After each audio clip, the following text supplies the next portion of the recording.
J'ai fait une sieste, je vais vous défoncer. Le spectacle En Marche de Yacine Bellatar, c'est tous les vendredis et samedis au Théâtre de 10h à 21h30. On va rigoler ce soir. Les 30 Glorieuses, l'émission de la relance humoristique française. Les 30 Glorieuses, avec Yacine Bellatar et Thomas Barbazan. Carte d'identité, carte de séjour. Bonjour. Bravo. Bienvenue au podcast Les 30 Glorieux. C'est un jour férié le 14 juillet. Pourtant, nous sommes là, mesdames et messieurs. Un podcast de folie jusqu'à la fin du mois de juillet. Vous l'avez entendu. Vous l'avez pas entendu. Vous l'avez remarqué. Thomas Barbazan n'est pas là. Car l'été, il devient un beauf. Et il doit être dans le Loir-et-Cher, chez l'un des membres de sa famille, qui doit s'habiller avec une doudoune en plein mois de juillet. Pour m'accompagner, quelqu'un qui pèse la moitié du poids de Thomas Barbazan, Kino. Bonjour à tous. Ça va, Kino? Ça va, on se remet de... Ça fait longtemps, je t'ai pas vu, ça fait longtemps... Je parle à toi, Kino. Ah ouais, pardon. Trop bien. Non, bah ouais, ça faisait longtemps, je pouvais pas venir, j'avais plus d'électricité là pendant 5 jours. Nous allons y revenir, vis ma vie de pauvre, plus d'électricité, plus de... Et une crève, ouais. Et la crève, ouais. Ça fait beaucoup, ça fait... Voilà. Pour m'accompagner, quelqu'un qui vit cette vie tous les jours, Rémi. Salut. J'ai de l'électricité mais j'ai plus de thunes. J'ai de l'électricité mais j'ai plus de thunes sera le titre de ton prochain spectacle. Pas de thunes. Non, pas de thunes. Non. Justement à cause d'EDF. À cause d'EDF. Ah. Des gens dans cette salle, beaucoup de gens aujourd'hui, visiblement jour férié, des visages que je ne connais pas d'ailleurs, des nouveaux visages. On va évidemment échanger. Pendant que tu n'étais pas là, je me suis mangé l'extrême droite algérienne en pleine gueule. Ah, j'ai entendu de l'écho lounge. Non, la Echo Lounge c'était encore positif, mais j'ai fait une, j'ai émis un avis politique sur l'Algérie et je me suis pris les Jean-Marie Ben Le Pen. C'est très très rare, c'est des Algériens extrémistes. Oui, c'est fou. J'ai réussi à fédérer contre moi même des Arabes. C'est fou, hein. Ah ouais. Merci. Mais c'était quand? En une phrase, je me rends compte que Thomas me manque. Bienvenue, mesdames et messieurs. Ça s'appelle les 30 Glorieuses. T'es le pire co-animateur que j'ai vu de ma vie. Ah ouais. Fais semblant. Mais t'as dit quoi? Et c'était quand? Rien, j'ai dit politiquement, il se passe pas grand-chose en Algérie. Je résume. Hein. Là, va sucer le royaume, sale sioniste. Bon, voilà, les juifs se mangent une balle, voilà, comme ça, une balle perdue. T'es pas drôle, t'es gras. Bon, bah là, ça attaque le physique. Les Algériens, franchement, par contre, quand ils veulent te faire mal, il y a des Algériens, levez la main. Voilà, beaucoup d'Algériens aujourd'hui. Ils font mal, hein. Kino, je pense que tu te manges une insulte d'Algérien, tu te mets en arrêt maladie. Bah ouais, mais même juste un bonjour, je pense que je suis pas bien. À Salam, tu t'évanouis. Intimidé. Pas d'électricité, pourquoi? Alors. Ah oui. Je rappelle. On m'a coupé le courant mardi dernier. Et en fait, ça faisait 1 an et demi que je m'étais installé dans mon appartement, mais j'avais jamais souscrit de contrat EDF. Bien sûr, parce que dans ta tête, c'est gratuit. Non, mais il y avait encore le courant, donc je me suis dit, peut-être c'est dans les charges et tout. Et en fait, pas du tout, c'est l'ancien locataire qui payait encore pour moi, du coup. Super. Il a payé 1 an et demi. Parce que quand tu vas au restaurant, tu te lèves et tu pars. Et donc, j'ai appelé Enedis, ils m'ont dit, non, c'est lui qui est en tort, c'était à lui de couper le contrat. Et donc, j'ai eu 1 an et demi d'électricité gratuite. Et vu que, rappelons-le, tu as eu une année et demie difficile, ouais. Tu jouais tous les jours, 9 heures par jour. À Call of Duty. Donc il avait des factures de fils de pute. Ah ouais, de ouf. Hein. Surtout l'hiver dernier, quoi, le chauffage à fond et tout. Moi, j'ai rien payé. Oui, c'est vrai qu'une fois je t'ai appelé, t'étais en slip en décembre. Toi, la météo, là, c'est la même chose pour toi. Là, il y a la clim, donc c'est bon. Et donc, par contre, je suis resté 5 jours sans électricité, quoi. Non, parce que là, il manque un élément savoureux. C'est que tu t'es dit, il faut qu'il paye. Parce que ce gars-là ne payait plus l'électricité. Moi, je pensais que c'est moi qui allais devoir payer. Et en fait, ils m'ont dit, non, ce sera à lui de payer. Pour vous, c'est Noël, ils m'ont dit. Et vous êtes prêt, le public? Pourquoi tu vas payer? Parce que, oui, c'est vrai, j'ai oublié les détails. L'ancien locataire est le fils de ma proprio. Et voilà, mon pote. Et c'est là que ça pue du cul un peu. Tu vas passer à la caisse. Oui. T'as arnaqué le fils de ta proprio. C'est ça. D'accord. Alors, ceux qui écoutent ce podcast, si vous avez un F1... Il va retourner en garde à vue, je pense. Hein? Il va retourner en garde à vue. Merci Rémi pour cette répartie incroyable. Je crois que j'ai les pires binômes de l'histoire de la radio. Franchement, là, les deux... C'est vrai qu'il y a un faux air. Il n'y a aucune répartie. Eh oh, Yacine, on se calme là. Tu vas Charlie et payer Lulu. ou pas Hein? Non. On dirait, franchement, Rémi, Kino, on dirait toi en VF. C'est vrai ou pas? Non, quand même pas. Si tu devais être blanc, je pense que tu ressemblerais un peu à ça. Ouais, ça c'est. Et inversement. Ouais, je pense. Hein. Vous êtes d'accord, le public ou pas on est Regardez, timide. quasi même coupe. Putain, Rémi, il est tellement déçu de moi, quoi. Et regarde, genre, non. c'est pas ça, mais Rémi, tu- pardon de te poser cette Tu question. peux faire mieux, c'est tout. Mais si tu devais être blanc, Ouais. tu serais qui? Bonne question. Merci. Non, mais je me suis jamais posé la question. aussi, Bah, faut- je te la pose. Le public veut savoir. Je sais pas, moi, un blanc stylé déjà. Le public, on est d'accord que non. C'est Si, fou, quand mais même. quand tu dis à quelqu'un si t'étais, t'as tout de suite une fourchette haute. Moi, je pense que tu serais entre Laurent Ournac et Jérémy Ferrari. Vous êtes d'accord ou pas? Non, mais c'est un beau delta. Oui, Bon, mais même ça question veut- pour ça Kino, veut si rien tu dire. devais être noir. Idriss Elba. Idriss Elba. Bah ouais. Ah ouais. Non. À la part, elle est limite, où Pêche Melba. Non, franchement, là, on est sérieux. Euh, Éric Blanc. Je vois pas qui c'est. Bah, ceux qui ont mon âge se souviennent d'Éric Blanc. C'est un imitateur renois. Ah ouais, j'ai pas. Non, comment il s'appelle? Steve Urkel. C'est bien ça, non? On parle là-dessus. Apparemment, c'est validé par le public. Hein. Bah, plus le que, public, vous êtes plus que d'accord Idriss. ou pas Hein. Oui. C'était un grand moment de radio. Et toi, Yacine? Non, moi, les gens, ils écoutent le podcast, ils savent très bien ce qui m'arrive. C'est toi qui as disparu des radars, mais je croyais que t'étais mort. Bah, j'étais pas loin, quoi. J'étais dans ma grotte sans électricité. Donc, toi, là. quand il n'y a plus d'électricité, ça devient une grotte. Il y a Bah des ouais, chauves-souris. bah, je m'éclairais à la bougie et tout. Franchement, c'était chaud. Hein. Tu y vais chez un ami à toi. Ouais, j'allais chez lui pour le courant, du coup. Mais bon, vu que ça faisait 5 jours, tu sais, le premier jour, il m'a laissé toute la journée. Et plus ça avançait, plus il disait, bah là, je vais me coucher quand même. Je travaille, en fait.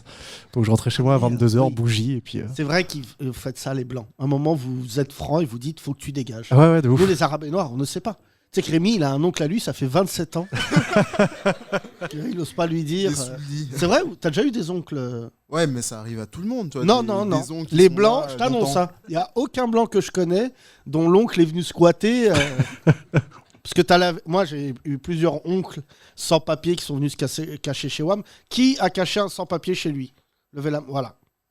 Voilà, évidemment. Ouais, Tu c'est vas remarquer courant. que les Blancs, bon, vous n'avez pas donc sans papier. Mais non, mais je le vois, rien que les fêtes de Noël chez les Blancs. Il Ouais. s'avère que je connais bien les Blancs parce que je vis avec. Mais après les fêtes de Noël, 25 décembre, 26, vous dites, excuse-moi, c'est pas contre toi, mais faut que tu y ailles. Ouais. Moi, j'ai essayé la même phrase avec un oncle à moi. Excuse-moi, faut que tu y ailles. Là, mon père m'a frappé. Et le pire, c'est que toi, t'as pas cette humiliation. Un jour, je ferai un sketch là-dessus. C'est quand ton oncle, il dort dans ton lit. Ça, c'est... T'as pas... Regarde, là, t'as l'air stupéfait. Qui a vécu ça? Levez la main. Voilà. Ça, voilà. Donc, je C'est t'explique. quoi vos oncles, là? Alors, Parce que, autant nous, les nôtres, ils sont pédophiles, ça passe, mais là, il y a des trucs chelous, quand il même. n'y a pas pédophilie, c'est vrai. Ouais. Enfin, Il y a aisance. Moi, Aisance. c'est qu'en fait, comment ça se passe? Moi, j'en ai eu entre, 6 ou 7. Oncle, tante. C'est qu'en fait, ils viennent, ils n'ont pas les papiers. Donc, tu te retrouves dans une succursale d'un trafic d'êtres humains chez Watt. Et tes parents te disent, il va rester quelques jours. Et moi, je me souviens, j'avais 6 ans. Donc, c'est quand même un endroit où tu crées un imaginaire. Ouais. Moi, mon imaginaire était poussé parce que j'avais la même chambre que mes parents, déjà, en termes de... Et je voyais mes copains qui disaient, j'ai ma chambre et tout. Je dis, non, moi, c'est... Voilà, non. Et à un moment, on a déménagé, j'ai eu ma chambre avec mes frères. Et un jour, je vois cet oncle dormir dans mon lit. Et je lui dis, excuse-moi, à l'école de la République, c'est pas prévu que tu dormes dans mon lit. Donc, je suis allé vers mes parents et je leur dis, c'est pas sa place. Et là, mes parents m'ont dit, il est resté 2 ans et demi. Dans ton lit. Dans mon lit. Voilà. Avec les pieds qui dépassent. Non, mais en plus, je vais te dire, c'est pas. Je lui en veux pas, hein, mais ça fait partie de notre construction. C'est vrai ou pas? Enfin, je vais faire tourner le micro. Témoignage, tonton at home. Voilà, derrière. Toi, bonjour. Comment tu t'appelles? Zora. Zora, ça va? Oui, il faut parler dans le micro. C'est pas le. Ouais. T'es pas une chanteuse de rail. Il faut parler dans le. Zora, tu fais quoi dans la vie? Je suis ingénieur. Ingénieur. Et tu vois, malgré tout, ça peut créer... Parce que moi, ça a niqué ma scolarité. Avoir des sans-papiers dans mon lit toute ma vie, pour réviser l'histoire géo, c'était pas facile. Zora, qui a dormi dans ton lit? C'était l'oncle de mon père et des voisins du quartier de mon père. En Ah, même Algérie. pas un oncle. Ouais, Même pas de la ça, famille, en c'était- fait. Voisin, c'est dur. Ouais, Est-ce que personne t'es rebellé? extérieure. Non. Non, Non, il a t'inquiète. dormi dans ton lit. Oui, ou celui de mon frère. Enfin, Ouais, sans tiep, quoi. mais après, nous on dormait pas dedans, quoi. Hein? Nous on dormait pas dedans. Enfin, c'était pour lui. le Oui, lit. alors que nous, oui. bah, ouais. on a Voilà. compris. On va pas basculer dans le bac. On n'est pas la famille de Kino. C'est pas un blédard qui dit viens, il y a de la place. Viens. Tu Non, me manques, tonton. Non, mais et tu t'es jamais. Bah non. Non. Bah, Mais tu non. dormais où, toi, du coup Bah, Avec salon, ma tante Non, non, non. Bah avec mes autres frères et sœurs. Ouais, salon. Salon, ouais, ça dépendait. Mais c'est là où tu vois qu'on s'est beaucoup francisé. Je sais pas ce que t'en penses, Zora. C'est que moi, là, il y a un oncle qui vient là. Il tape à ma porte.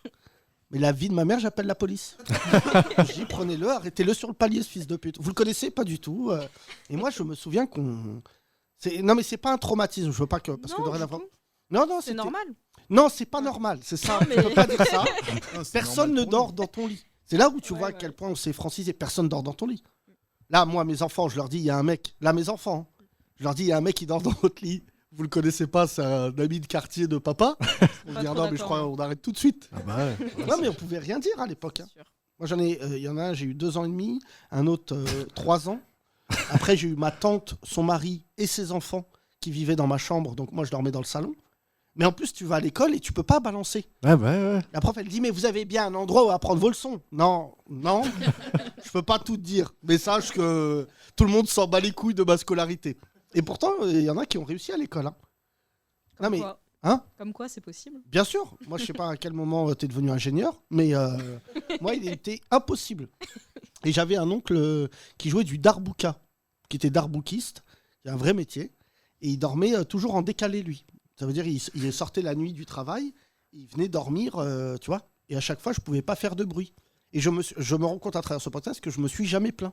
Et que là, je pourrais, je sais pas s'il y a prescription, s'il y a des avocats, je pourrais porter plainte contre Ouais, ce bah oui, gars. je pense. Hein. La tête de homme, je suis en train de le réaliser à haute voix, là. Bah oui, là, c'est resté enfoui pendant des années, là, ce que Mais t'as non, vécu. là. mais je te jure, t'as pas de. Non, mais t'as pas de chambre. T'as une chambre, mais c'est pas ta chambre. C'est horrible. Bah ouais, c'est vrai ou pas? Bon, regarde, micro à côté. Merci Zora pour ce témoignage. Merci. Oui. Moi, j'ai jamais eu de chambre. Oh là D'accord, là là. Harry Potter. Harry C'est Potter. ton t'as- prénom Khalid. non, Khalid, d'accord. Ouais, vraiment. T'as Khalid jamais eu de Potter. chambre? J'ai jamais eu de chambre. Si, t'avais une chambre? Non, mais oui, mais on était genre 4 dedans. Oui. Mais pas ma chambre à moi tout seul. Non, ça n'existe bah, Ça Khalid- n'existe pas, ça. Non, mais je crois que c'est antinomique de Khalid. Chambre. Non, mais moi, j'ai jamais eu de. Tu sais, je vais te dire un truc. La première fois que j'ai bizarre. gagné beaucoup d'argent dans ma vie, j'étais jeune, j'étais à Canal+, j'avais 23 ans, 24 ans. Et je gagnais beaucoup d'argent. Et j'ai pris un très grand appartement rue des Pyrénées dans le 20e, Gambetta. Et j'avais 230 mètres carrés. Et en fait, j'habitais seul à un moment, parce que je me suis séparé de ma première femme. Et j'avais 230 mètres carrés. Et j'avais peur la nuit. Tellement c'était un Ah ouais. appartement grand. J'avais des chambres vides. T'avais peur Et de la quoi nuit, comme j'ouvrais, je disais, ah putain, Que- j'avais robe, qu'il y ait des gens. Que ton oncle revienne. Oui. Alors là, pour Ouais, le c'est- coup, je pouvais loger. Non, mais je te jure, c'était un truc assez significatif. C'est que, vu que chez moi. Et j'allais chez mes parents entendre. Ce que j'aime bien aller chez mes parents, parce qu'il y a, pour le coup, chaque mètre carré est amorti. Tu sais, il y a des gens que tu connais, mais il y a de l'ambiance. Alors que 230 mètres carrés, j'avais même pas assez de meubles pour tout meubler. Et après, j'ai pris plus petit seul. Mais quand j'avais ce grand appartement, un appartement absolument abominable, c'est vraiment nouveau riche, j'avais un ascenseur qui s'ouvrait dans mon salon et tout. Je m'étais inventé une vie de Puff Daddy. Ah ouais, Batman. Hein Batman. Ah ouais, bah là, je peux te dire que j'avais franchi une étape. Non, mais en plus, j'étais passé de petit appart à très grand Ah ouais, appart. direct. Bah, j'ai signé en télé. Et le premier truc que je me suis dit, j'ai dit, je vais prendre un appartement de fils de pute, vous allez voir. Et quand la première fois que mon père est venu, que l'ascenseur il s'est ouvert dans le salon, il a dit, ah ouais, là, franchement. Mais il m'a dit, mais c'est ton ascenseur. J'ai dit, non, il n'y a pas un ascenseur par appartement. C'est-à-dire qu'on a un même ascenseur, mon père. Et j'ai vu que quand il a vu l'ascenseur qui s'ouvrait dans l'appartement, il a commencé à se faire des délires chelous. Il disait, donc je peux pas amener de moutons, je peux pas. Il a commencé des trucs de voisinage. Et il m'a dit ça une fois. Il m'a dit, on peut pas le mouton. Je dis non, non, pas du tout. Là, imagine, frère, t'habites de 230 mètres carrés et là, tes voisins hyper riches. Bah voilà, je vais vous expliquer. Mais Rémi, Ouais. toi, chaton qui habite dans un 3 mètres carrés. Non, 9. T'as vu qu'il y a un mec qui a porté plainte, t'as vu Ah cette oui. histoire Ah Ouais. oui, c'est une histoire de fou. Bah, c'est Rémi d'ailleurs. Ah, c'est Rémi, Ouais, je ouais. te jure que tout à l'heure j'ai Non, failli j'aurais- partager. J'aurais aimé. Raconte l'histoire, on va voir si t'es. bon. Donc si je me souviens bien, c'est. Non, on ne commence jamais une anecdote en disant si je me souviens bien. Mais Commence Attends, par- garde Khalid le pauvre, garde-le. Donc c'est un propriétaire qui voulait porter plainte contre son locataire parce qu'il payait pas de loyer. Mhm. Et au final, le tribunal a donné raison au locataire parce que son appartement faisait 4 mètres carrés et que c'était illégal de le louer. C'était très bien raconté ça. Mais t'es possédé, mon gars. La tête d'homme, on Quelle dirait entrée. Denver. Mais t'as fait 8 mètres. Alors j'explique En pour les 30 auditeurs. minutes. C'est Chris. C'est ça, il a marché C'est un au ralenti. Chris. Voilà, il est au fond de la salle. Et je me suis dit, soit c'est un fauteuil, mais non, il y a Chris dessus. Et je t'ai dit, viens vers moi. Et comment tu t'es marché, t'as dégoûté tout le monde. Tu marches comme ça dans la rue ou pas? Ah ouais, frère. Non, mais mi-suspect, Mi-sympa. mi-guimauve. Bon, est-ce que tu as porté plainte contre ton proprio, Rémi? Non, moi ça va, la propriété est cool avec moi, donc ça va. Combien de mètres carrés, rappelle-nous? 9. 9, Khalid. Après, je m'en fous, Ouais. ça reste un appart. Non, c'est pas un appart. Je te l'ai dit. Est-ce qu'il y a des balais? Ouais. Est-ce qu'il y a un seau? Est-ce Ouais. que tous les jours quelqu'un ouvre la porte en prenant le balai et le seau? Est-ce que tu Non. dormirais pas dans la réserve de l'immeuble? Non. Khalid, toi, tu habites où? Là, aujourd'hui, Oui. le Valois. Zora, c'est ta femme? Ouais. Vous êtes couple d'ingénieurs? Moi, j'ai changé. Oui. Bah, c'est vrai que les ingénieurs, vous êtes comme les profs. Vous restez entre vous parce que vous voulez pas vous mettre avec des golemons. Et, Ça, c'est- et Zora, elle a dit attends, genre il est en train de devenir golemon. Attention, Khalid, je pense. Khalid, tu as arrêté d'être ingénieur pour devenir quoi? Comédien. Non. Ah non, pourquoi t'as Ah fait ça? merde, ouais, c'est con Oh, ça. la hein. déception. Ah ouais. Moi, non, n'applaudis pas, frère. Non, Zora, attends, la Zora. Wallah, enlève-lui sa chambre. Mais pourquoi tu fais ça, Khalid? Non, l'inverse aurait été cool, mais. Ah, parce que j'ai toujours aimé ça, en fait. Mais non, mes frères. Ouais. Non, mais là, regarde les deux, là. Tu veux finir comme Mais ça? justement, ça me donne envie. Ça te Ah donne ouais. envie Ouais, de les voir. de plus franchement. avoir l'électricité pendant 5 jours Mais de ouf. et d'aller juste squatter chez un copain pour laver tes slips à la main? Écoute, on est des influenceurs, Yacine, c'est comme ça. Je vois très bien Kino. Mais je m'en vais, je finis ce slip. Et Khalid, t'étais ingénieur en quoi? Je travaille dans l'informatique. Mais J'aimais pas du tout ça, en fait. c'est pas... Toi, C'est ouais. Mais t'as fait du théâtre déjà Ouais, j'ai fait un peu de théâtre, ouais. Ok. Ouais, si. Et tu. Et j'étais dans une école de théâtre, là, cette année. C'est laquelle? C'était quoi comme théâtre, du théâtre classique? Cours à quoi, Viva. Qu'est-ce qu'il dit? t'étais à quoi boulevard? T'étais à quoi boulevard? Aqua Boulevard, Viva. Viva Aqua Boulevard, quoi? Vous me faites du Shakespeare sous l'eau. Je vais crever, Vive j'en ai Aqua marre de Boulevard. nos auditeurs. L'autre, il est ingénieur, il a un CDI. Il habite à Levallois. La vie, il aime. Mais non, Là, il se dit, pourquoi pas Ouais, être dans Plus belle la vie? Mais ça va pas, toi. demain nous appartient. Ouais, non, mais... En Nous on vrai, rêve de faire l'inverse, hein, c'est devenir fini, ingénieur. plus belle la vie, en plus. Oui. Bon, ah bah, visiblement, tu t'intéresses à des choses... Ah ouais. Non, mais Khalid, non, mais je porte pas de jugement, tu fais ce que tu veux, de toute manière. Si t'étais dans un autre podcast de Bobo, il te dirait « Vis ta vie pleinement ». Moi, je te dis non. Suite à lumière. Voilà, Khalid, t'es de quelle origine? Marocaine. Non, fais pas ça. Mais pourquoi? C'est pire qu'un Mais coming out. Je te jure, tes parents, ils auraient dit, on préfère TPD que tu me dis je vais être comédien. Ouais, être ou ne pas être à Aqua Boulevard. Oh là. Mais d'ailleurs, ils le savent pas, d'ailleurs. Ils le savent pas. Non. Ça, c'est un bon sketch. Être comédien dans le dos de ta famille. Et que tes beaux-parents ils disent alors Khalid Wouldi, comment ça va ingénieur? Et toi, oh, super. Oh là là, Et quand là, voilà. Donc, celle qui paye tout, c'est Zora. Non, du coup, non. Ouais, il a l'argent du Je chômage, contribue. Tu contribues à quoi? Aux frais. Aux frais? Parce que je touche le chômage, du coup. Oui, Voilà, mais ça va s'arrêter. Tu sais que c'est pas Ouais, éternel. je sais que ça va s'arrêter, je sais. Ouais. Je préfère pas y penser. Alors, Khalid, je préfère pas y penser, hein, frère. Je vais réviser mes textes plutôt, je vais réviser mes textes. Mais Khalid, c'est touchant, mais t'es né au Maroc. En plus. En plus. En plus. C'est pas... Non, ça arrive à des gens magnifiques. Mais t'es né au Maroc. T'as fait ingénieur pour quitter le Maroc. Parce que je En rappelle- fait, je suis venu tôt ici, par contre. Quel âge? 2 ans et demi. Il y a 2 ans et demi? Non, à 2 ans et demi, à l'âge Ah de oui, 2 ans et t'es demi. français. Quoi. Enfin, t'as plus vécu en France qu'au... Oui, voilà, D'accord. c'est ça. Donc là, tu deviens... T'as grandi où? Avignon, en plus. En Ah, mais plus, c'est pour j'aime bien à ça. chaque fois, il y a. Eh oui, en plus, Yacine m'avait. Ah, parce que tout est destiné pour ça, en fait, c'est pour ça. Tout est dessiné. C'est la Val du théâtre. Ah, Avignon, c'est l'appel du théâtre. Qu'est-ce que tu racontes? Toi, t'aurais grandi à Roquefort, tu vendrais du fromage. Mais qu'est-ce qu'il raconte, celui-là? C'est l'appel de la sueur, Mon Avignon. frère, l'autre, il est. Eh, mais là, tu t'es trompé de podcast, là. Tu crois, t'es cru sur France Culture, on allait dire c'est incroyable. Allez, Ce faisceau d'indices. on va tirer les qui cartes. indiquait que vous allez être un grand acteur. T'es un chômeur, mon frère, qui connaît Molière. C'est ça, là, le constat. Frère, toute la journée, moi, je veux des comédiens, des comédiennes, enfin, comédiennes assez peu, mais des comédiens, je les vois tous les jours. Et c'est tellement. C'est pas que c'est dur. Non, mais je sais que c'est chaud par contre. Hein. Je sais. Parce que là, ça fait genre 3 ans que j'ai commencé à être un peu dans le Et alors métier, on va dire. Showbiz. Mais je sais que c'est hyper chaud. T'as eu un casting depuis ou pas? J'ai un petit peu joué, oui. pour Genre l'instant. quoi? Dans des courts-métrages. Uniquement pour l'instant. Bon. Ouais, on commence comme ça, doucement. Quoi. Ils t'ont pas payé. En visibilité. En Oh visibilité. non. Ouais, c'est ça. Sans vue. Sans vue. En visibilité. Ça, c'est vraiment le. On était payé en abonnés Instagram. non, même. En Non, café. non. Khalid, plus sérieusement, j'ai pas de conseils à te donner si ce n'est.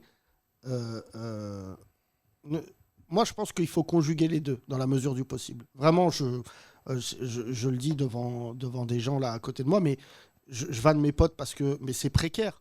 Enfin, Ah oui, Kino, oui, bien Kino vit de ça. Kino a décidé. Ça fait combien de temps que tu as décidé d'en vivre? Je survis de ça. Je Voilà. survis de... Mais ça- Non, moi, je suis devenu intermittent en 2019. Ouais. Mais vu qu'il faut, ça prend 1 an. En 2018, je me suis dit, est-ce que j'ai assez de plans pour 2019 pour Ouais. voilà. Mais j'avais encore un taf à côté, quoi, pendant. Toi, Rémi, non. Toi, tu t'es. Pas Ya. pour le moment, je suis un peu en transition. Toi, Mais l'année après prochaine, avoir fait la fac de. Nanterre. Ouais, comment ça s'appelle ton. Mais c'est très bien, il te- licence depuis- humanité. Je te Ouais, le ouais. répète que c'est très très bien. Licence humanité. Oui, oui, il est, Allez-y. oui, Ah, il c'est est marrant, diplômé en trivial poursuite. Il a un doctorat en trivial poursuite, il est incollable. Non mais Khalid, ce qui m'intéresse, c'est le point de vue du couple. Oh là, il y Zora. a eu un haussement de sourcil de Zora. Bah, Zora, c'est normal, c'est elle qui paye les vacances. Donne-lui le... Non, même pas. Hein Franchement, même pas. Moi, mon chômage, il permet de. On fait 50-50 quoi. Hein, 50-50. Ouais, 50-50. Donne le micro à 70-30, espèce de mytho. va. Non, c'est vrai. Non, mais après, Mais c'est en vrai fait, que je suis en chômage train de me d'avenir, dire si ses parents tombent sur ce podcast. Ses parents Ouais, Non, non, c'est t'inquiète, Ah, on ils va, écoutent on va changer les noms. Non, je déconne. Bah, toi qui cherches de la visibilité, là, tu vas en avoir. Là. Je peux te le dire, mon pote, On a c'est pas, pas. ouais. On te voit dans un court-métrage. Bouge pas, Hakim. Oh là là, vous m'avez eu. Non, mais c'est tellement. Tu vois, franchement, je le dis souvent, si je devais recommencer, je recommencerais pas. Bah, bien sûr. Mais t'es un ouf. Pour arriver là où je suis, moi, aujourd'hui, c'est tellement. enfin, Ah, tu t'es vois, bien entouré, regarde-nous là. non mais ça fait 20 ans que je fais ce métier. C'est que tu te rends compte, je viens d'avoir 40 ans, j'ai passé la moitié de ma vie dans ce métier. Et Dieu merci, vraiment, j'ai jamais arrêté de travailler. Mais pour ceux qui arrivent, j'essaye pas de les démotiver, mais il faut être réaliste. Parce qu'après, il y a toutes ces échéances, et je pense à tous les gens, par exemple, là, qui, sans plaisanterie aucune, mais tu vois, t'as un chômage d'ingénieur, t'as une femme qui travaille. Mais là, il y a plein de gens aujourd'hui, je le dis devant Rémi que j'aime énormément. D'ailleurs, Chaton, si tu veux venir toi aussi en vacances, tu peux venir. Mais tous les potes comédiens que j'ai, quand arrive le mois de juillet, le mois d'août, que tu veux partir en vacances, que tu te rends compte que, tu vois, c'est pas facile. Donc, tu es obligé de te retrouver. Et il y en a plein qui passent le mois d'août ici à Paris. Et le problème, c'est qu'à Paris, c'est pas New York. À Paris, il n'y a rien culturellement. Tu vois, il n'y a rien culturellement. Je t'invite pour mes vacances, je te dis, Rémi. Ah, c'est cool, c'est gentil. Faut venir au Maroc après. Ce serait quand alors, du coup? Bah, août. Si Ah, tu vas en août, octobre, je suis pas là. Mais tu peux y aller. Hein. Non, nous, je sais pas si je suis libre. Pardon Il a pas dit de date, hein, Rémi encore. Ouais, mais début, je peux pas. Bah, écoute, franchement, je viens de l'inviter. Ce qu'on appelle chez nous, il m'a rendu l'invitation. En public, hein. En public. Tu vas où, espèce de tocard, là? Je dois faire un festival de Sable d'Olonne. Ah oui, c'est vrai, tu avais dit ça. Je l'ai fait C'est celui-là. quoi ce festival? Un truc qui s'appelle le Souffleur. Le souffleur? Souffleur d'Arundel. Ouais, un Et alors festival d'humour. C'est quoi le plateau? Je sais pas, je suis juste invité, donc je sais pas ce que je vais faire. Tu vas jouer? Ouais, C'est quand la date? je crois que c'est le 5 août. Viens au Maroc, c'est mieux. Franchement. Non, viens. T'es déjà allé au Maroc? Non, jamais. Non. Déjà, Kino, Oui. grâce à un de nos auditeurs, tu as eu ton passeport. On applaudit l'auditeur. Alors on l'applaudit, merci à Stéphane. Mais j'ai reçu un coup de fil hier, Oui. entre 2 coupures d'électricité. Et ils m'ont dit les photos sont pas bonnes. Mais c'est pas possible. Elle a dit vous venez de T'es perdre. tellement un connard. Et t'as envoyé un selfie dans ta salle de... Avec un filtre avec les 2 oreilles. Non, elle m'a dit là, vous venez de perdre un mois bêtement. Donc faut que je repasse avec des nouvelles photos. Rémi, t'as un passeport, toi? Plus maintenant. Oh, J'ai perdu pendant mon déménagement. Tu m'étonnes que tu vas arrêter ta carrière quand tu nous vois comme ça. Non, mais les gars. vraiment- C'est ça, il doit se dire, mais quel Khalid, c'est ça qui t'attend. Ah ouais. L'intermittence, Walid. Tu te donnes Encore encore le temps de combien revenir de temps à Tu te donnes encore combien de temps? Ta formation elle dure combien de temps? Encore un an. Du coup, il me reste un an de chômage. Et je vais, du coup, en fait, je vais changer d'école. Je vais faire un autre Non, on m'a truc. dit là que t'allais au Fitness Théâtre Parc. Fitness théâtre. Ouais, c'est ça. D'accord. Pour prendre les cachets. Et du coup, il me reste un an. Et après, je sais pas. Advienne que pourra. Oui, non, ça. Non. C'est le théâtre. dit Advienne que pas ça. pourra. Advienne Non, mais en que plus, t'es marié. Vous avez pas d'enfant? Non. Ouais. Donc là, j'imagine pendant un an, avant que tu joues de la flûte de Pan dans le métro. Parce que c'est ça la pénalité. Non, pardon, c'est horrible. Mais quand je vois des acteurs rentrer dans les rames de métro et faire du théâtre, je dis lui. c'est Ah, moi dommage. j'aime bien, j'aime bien. J'ai vu ça, je te jure, j'ai vu ça le dernier coup. C'était un gars qui faisait de la poésie tout seul et tout, mais tu sais, 50 ans, c'était stylé, tout le monde était Ça dépend heureux. sur quelle ligne tu vois ça. Bah, La dernière justement. fois, ligne Ouais, 2, c'est la ça. dernière fois que j'en ai vu un. Bah, c'était sur la 2 aussi. Sur la 2 là. Bah, Et il y a un celui-là, gars une qui fois, s'est armé, il fait: tu fais quoi avec ta poésie? C'est mon territoire ici. Grosse embrouille. Bon, une fois, j'ai vécu deux choses marrantes dans le métro avec des artistes. C'est le spectacle de Ah, je l'ai pas eu de encore. celui-là. marionnettes Ouais. des gitans où ils mettent sur les deux barres du fond et là ils font là, ça c'est la fin du monde. Ça c'est la fin du monde vraiment là j'ai dit non, Guignol doit se retourner dans sa tombe. Et le mec de la poésie, une fois, ça m'a fait gaulerie, ça se fait pas, mais il rentre, il fait une poésie et il y a une caïra qui était au fond, il dit: ça y est, t'es content, maintenant ferme ta gueule. Oh là là. Ah ouais, Il a ouais, dit: vous blessez l'esprit de Victor Hugo. Allez, vas-y, sans ou je te blesse tout court. Voilà. Ouais, non, Ah c'est ouais, pas non, assez ouais. chaud. Merci en tout cas à toi. Merci, on vous applaudit tous les deux, mon cher ami. Qui n'est jamais venu au podcast? Qui n'est jamais venu? Très bien. Toi, peut-être, vas-y, tu ressembles au chef dans Ratatouille. Bonsoir. Hein? Bonsoir, comment tu t'appelles? Guillaume. Tu fais quoi dans la vie? Je suis moniteur d'atelier dans un ESAT. Un ESAT. C'est là où il travaille ton ami Rachid. Rachid handicapé? Ouais, c'est ça. D'accord. Tu travailles avec lui? Pas avec lui, mais dans le même un établissement similaire. D'ailleurs, j'ai un collègue récent qui travaillait avec lui. Ah ouais? Ouais. T'as vu que c'est une méga star maintenant? Ah bah ça y est. Hein, Depuis qu'il s'est tout fait le monde parle casser de la lui, gueule par le comte de Boudarbala. Nous, on a affiché des affiches dans les ateliers. Tu travailles avec des handicapés toute la journée? Ouais, c'est ça. Est-ce que tu valides la théorie de ce tocard de Samy le comte de Boudarbala qu'il faut vanner les handicapés? Carrément. C'est vrai? C'est ce que je fais toute la journée. Ah ouais? Ouais. Et jamais il se vexe? Mais non, bah non, c'est par là que ça passe la confiance. Enfin, la relation de confiance qu'on développe, c'est l'humour. Voilà, quoi, c'est la bienveillance aussi. Oui, oui, c'est, non, mais bienveillance, mais tournée voilà, par la vanne, bah, ça marche bien. Tout le monde me parle du podcast avec le comte de Boudarbala. Franchement, c'est Charlotte, vous pouvez applaudir Charlotte s'il vous plaît, qui s'occupe de nos réseaux. Et en fait, tout le monde a fait voyager ce podcast. Moi, il y a plein de gens, en plus du métier, qui m'ont appelé et qui m'ont dit: putain, c'est vraiment une leçon que vous nous avez donnée. Mais en fait, je trouvais que ce podcast était rempli de bienveillance. Ah, c'était génial. Tu vois, tout le monde vanne tout le monde et tout, mais ça reste assez bienveillant. Mais le passage sur les handicapés, je salue quelqu'un qui est un peu connu, qui s'appelle Malik Bentala, et qui m'a dit: Yacine, j'ai écouté. Et quand je vous ai écouté, vous attaquez à l'handicapé, j'ai dit: ça y est, on les a perdus les deux. Mais il m'a dit: j'ai chialé de rire. J'ai un pote à moi que je salue qui s'appelle Thibaut. Lui, il m'a dit: je roulais en scout. Je me suis arrêté au feu rouge, tellement je rigolais. Et les gens me klaxonnaient dessus, j'ai dû redémarrer. Mais je pense que... Tu vois, j'ai réécouté le podcast, ce que je ne fais jamais, j'écoute jamais nos podcasts. Mais j'ai réécouté et je me suis dit: putain, c'est vrai que les gens qui sont à travers la France ou à travers le monde, qui ont dû écouter ça, ils ont dû se dire: faut qu'on en soit, faut qu'on soit présent. Et donc, je vous l'annonce aujourd'hui. Il y aura une belle... Yes. Je vais le défoncer. Parce que, voilà. Depuis quand tu écoutes ce podcast? J'écoutais déjà sur Nova. Ouais. Et puis après, ça passe plus sur Nova. Je me dis: qu'est-ce qu'ils font? Et puis ça a mis quelques mois avant que je découvre qu'il y avait un podcast. Mais sinon, j'écoute tous les jours du coup depuis. Je trouve qu'on est mieux qu'à Nova. Oui. Parce que Nova, on avait une demi-heure. Bon, Ouais, certes, il y avait Benjamin Tranier, Jamil et tout, DJ Chelou, ça c'était un très beau moment. Mais je trouve que depuis qu'on a fait cette espèce de libre antenne avec des acteurs au chômage et tout, ça a vraiment. Pardon, c'est pas. Non, mais ça a changé. Je trouve, je prends plus de plaisir, moi, à faire. J'étais très heureux à Nova, mais je suis encore plus heureux de le faire là. Ah, c'est beaucoup mieux. Parce que je pense que. Tu vois, dans ce podcast, ça se ressent qu'il nous fallait quelque chose après Après le Covid, en fait, après le confinement. Non, mais vraiment, j'échange avec beaucoup de gens et tout.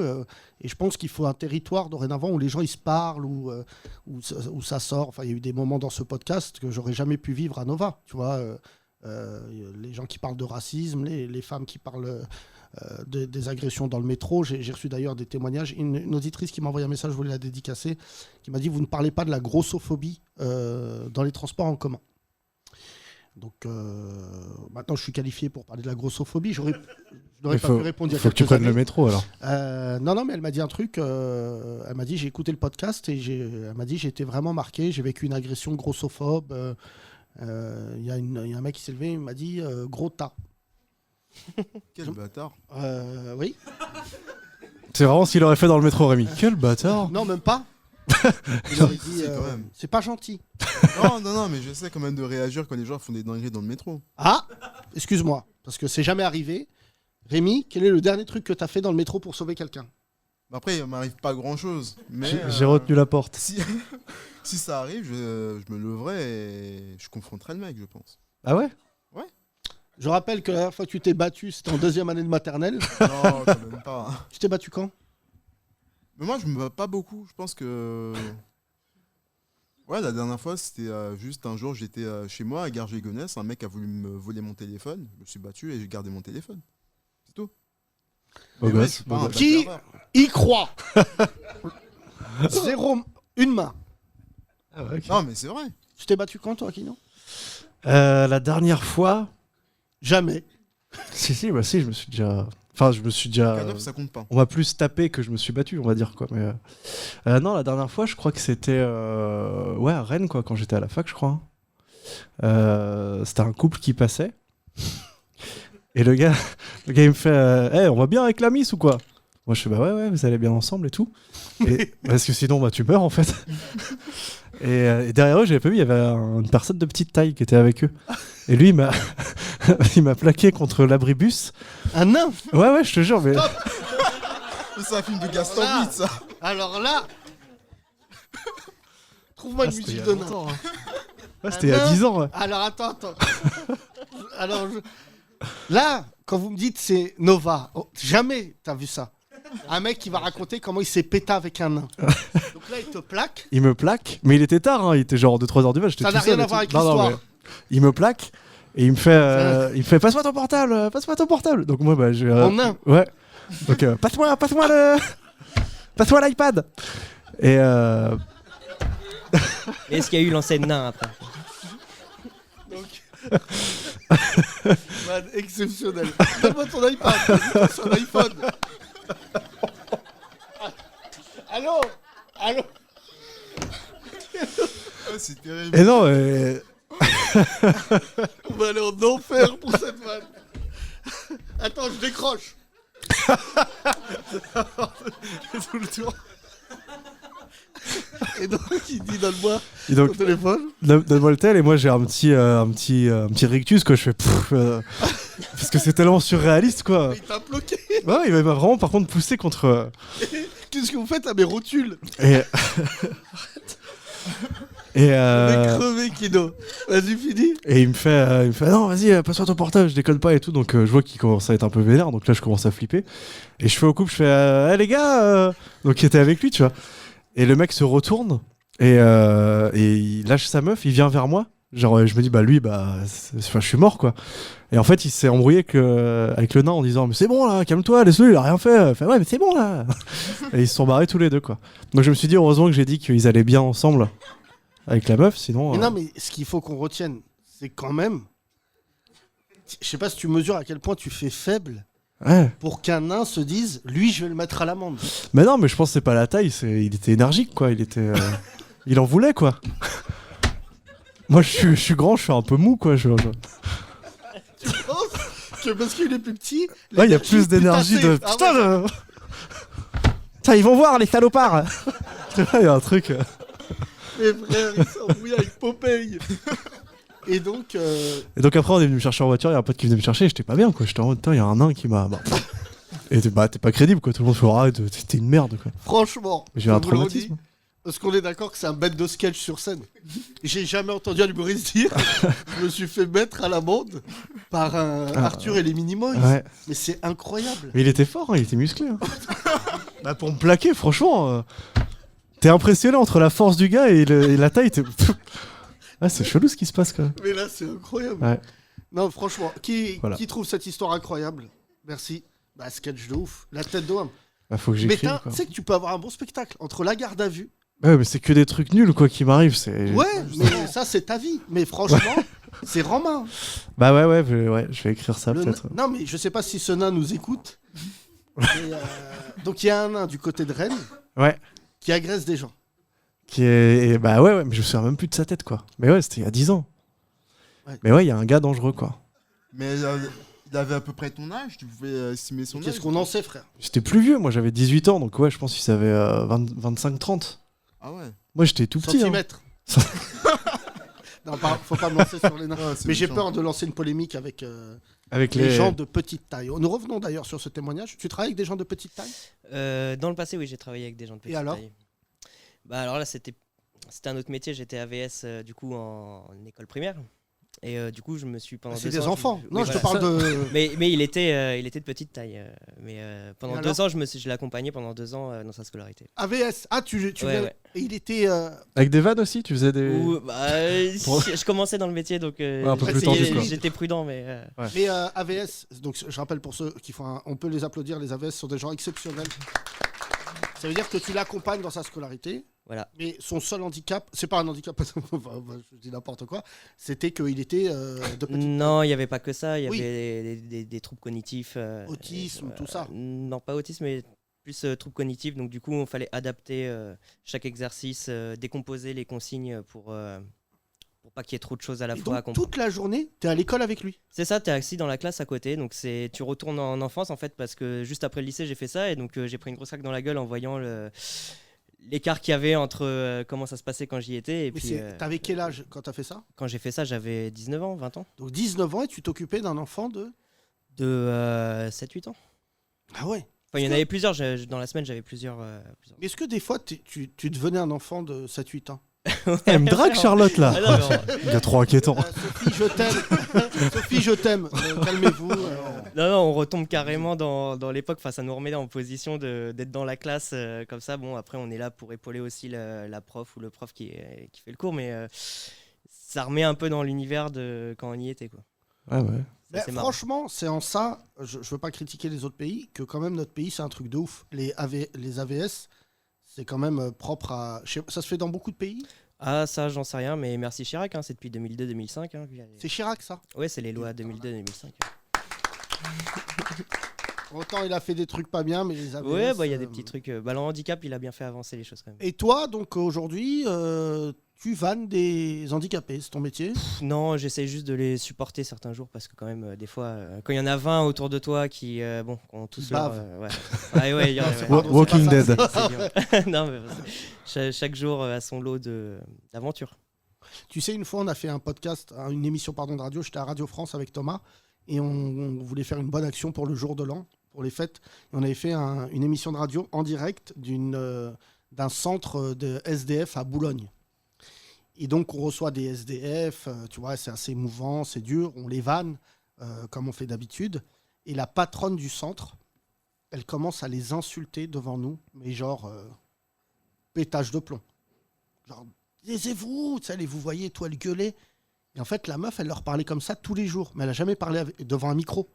Et en fait, ça me rappelle ce que tu dis, c'est-à-dire que tellement elle travaillait avec des SDF, elle avait une manière de leur parler tellement ferme, dure. Après, elle a dû tomber sur des fous furieux, tu vois. Et en fait, durant l'émission, c'était du direct. On a dû pas arrêter, mais durant la pub, je lui dis, prenez pas la parole, parce que vous allez avoir des gros soucis. Elle me dit, mais moi, je leur parle comme ça tous les jours. Et en fait, ce qu'on ne sait pas, c'est que si toi, par exemple, on te voit un jour avec un handicapé avec qui tu travailles depuis des années et on te voit mal lui parler, les gens vont dire, mais quel bâtard, alors que toi, il t'a fait que des trucs de ouf depuis 3 mois. Ça arrive, ça? Ouais, ça arrive, bah, ça a porté préjudice à certains collègues. D'ailleurs, c'est la notion de bienveillance, c'est quand même quelque chose qui change au jour le jour, qui est relatif, on va dire. Parce que nous, quand on arrive, on essaye de développer une relation de confiance avec chacun individuellement pour que l'accompagnement se passe bien et que y ait la confiance pour avancer. Mais des fois, oui, vu de l'extérieur, objectivement, comme ça, une scène parmi d'autres, on va dire, qu'est-ce que tu fais? Quel est le pire truc que t'aies fait un handicapé? Un chabit. Non, il y a des limites que je dépasse pas quand même. C'est bienveillance, on rigole. Non, à toi. Je saurais pas dire, franchement, j'essaye d'être carré quand même, de pas dépasser certaines limites, quoi. De pas te faire prendre. C'est pas mes potes non plus. Non, mais quel handicapé t'es fait à toi? Outre des insultes bien vénères comme ça, il y a des menaces, il y a des handicapés. Ouais, tu vois, parce que moi je suis un ESAT qui est à Meaux. Donc la plupart ils habitent Beauval ou sont dans les foyers autour, quoi. Donc c'est quand je venais d'arriver en tout cas. Handicapé Kaira. Ouais, voilà, il y a un petit peu. Mais bon, c'est des Kaira de foyer, quoi. C'est pas les Kaira de Beauval. Enfin, c'est pas des Kaira d'air libre. C'est des Kaira. Vous parlez de bois. Il y a du bois. Et donc. Mais donc c'est genre toi ce soir tu vas voir, là j'appelle tout le monde, tu rentres pas chez toi, machin. Ah merde. Ah ok. On est handicapé. Ouais. Et là, tu le lâches dans la pente. Et on va voir non, là on le prend à part et puis on lui explique, écoute, là ce que tu viens de faire, c'est menaces, c'est tout ça, tu comprends ce que ça implique, ça peut monter jusque là, on lui explique les conséquences de ses paroles en fait, et on travaille là-dessus avec lui. Fais attention, on travaille beaucoup sur le savoir-être en fait, ils sont très compétents dans leur travail, mais on travaille sur le savoir-être en équipe au travail, quoi. Donc on les reprend un peu là-dessus, quoi, et de leur faire comprendre que les paroles ont des conséquences Et donc ce podcast te fait du bien, objectivement, quand tous les jours. Moi, en allant ou en revenant du boulot, j'écoute ça tous les jours. Donc, Tu me feras une photo, mais je voulais remercier nos auditeurs, nos auditrices qui ont fait des photos de là où ils nous écoutaient. J'ai envoyé un message d'ailleurs. J'ai été répondu par un message automatique en anglais. J'ai dit qu'est-ce que c'est que ce bordel. Et après, on m'a répondu après. C'était marrant. Ouais, sur Facebook? Ouais, sur Facebook. Ouais. Oui, Facebook, j'ai mis ça depuis que l'extrême droite algérienne de recherche. Hello Mounir, I'm not available for the moment. Take care and don't say thank you. Ouais, j'ai trouvé ça super sympa d'avoir une réponse après coup. Moi, il m'arrive de répondre. Après, quand il y a des menaces, ça dépend. Mais là, vraiment, pour le coup, j'ai eu une petite trentaine de messages bien durs. Mais je crois que ça vient du bled. Je crois que ça vient d'Algérie. Je remercie pas le mec sur Twitter qui s'est amusé à faire un montage de notre émission en faisant croire qu'on avait insulté les Algériens. Mais Je suis sur le montage ou pas? Non, tu n'es pas ça dessus. Va, non, mais en plus, il y a tout un truc. Tu vois, je regarde pas. Je m'en fous, mais je sais ce que je pense de l'Algérie quand même et ce que je pense des Algériens. Mais ce qui est intéressant, c'est encore une fois la notion de montage. C'est-à-dire le gars, tu vois, je suis toujours impressionné par les mecs qui font un montage, qui créent une polémique, qui veulent engendrer une embrouille, tu vois, et tu peux pas, je le redis derrière ce micro, je ne peux pas te donner d'importance, parce que vraiment, pour le coup, ça prend du temps, tout ça, et ce qui est impressionnant, c'est que derrière, il y a des embrouilles qui se créent dans l'embrouille, mais voilà. Merci à toi, cher ami, on t'applaudit, merci. La copine là, tout à gauche, toi. T'es déjà venue, tu m'as dit? Je suis venue une fois. Bonjour. Bonjour. Comment tu t'appelles? Géraldine. Géraldine, tu fais quoi dans la vie? Je suis travailleur social en milieu pénitentiaire. Ah oui, je me souviens de toi. Est-ce que des fois, tu as des handicapés? Rarement? Non. Je sais que le monde... Ça dépend aussi des handicaps physiques qu'il y a, ouais. J'aimerais souligner que le monde carcéral n'est pas du tout adapté à l'handicap. Il s'avère que j'ai soutenu quelques prisonniers, moi, en fauteuil roulant, tout ça, c'est un cauchemar. Et surtout, parce que nous, on travaille, je le dis dans ce podcast, pour que les gens soient au courant, c'est que moi, j'ai 3 salariés qui sortent de prison et qui dorment le soir en prison, donc qui travaillent chez moi, qui ont une longue peine, n'est-ce pas? Qui sortent de plus de 10 ans chacun, de plus de 15 ans chacun, pardon. Et j'ai une pensée pour eux, et ça me touche, parce qu'hier, on a fait une réunion, et ils sont rentrés dormir en prison.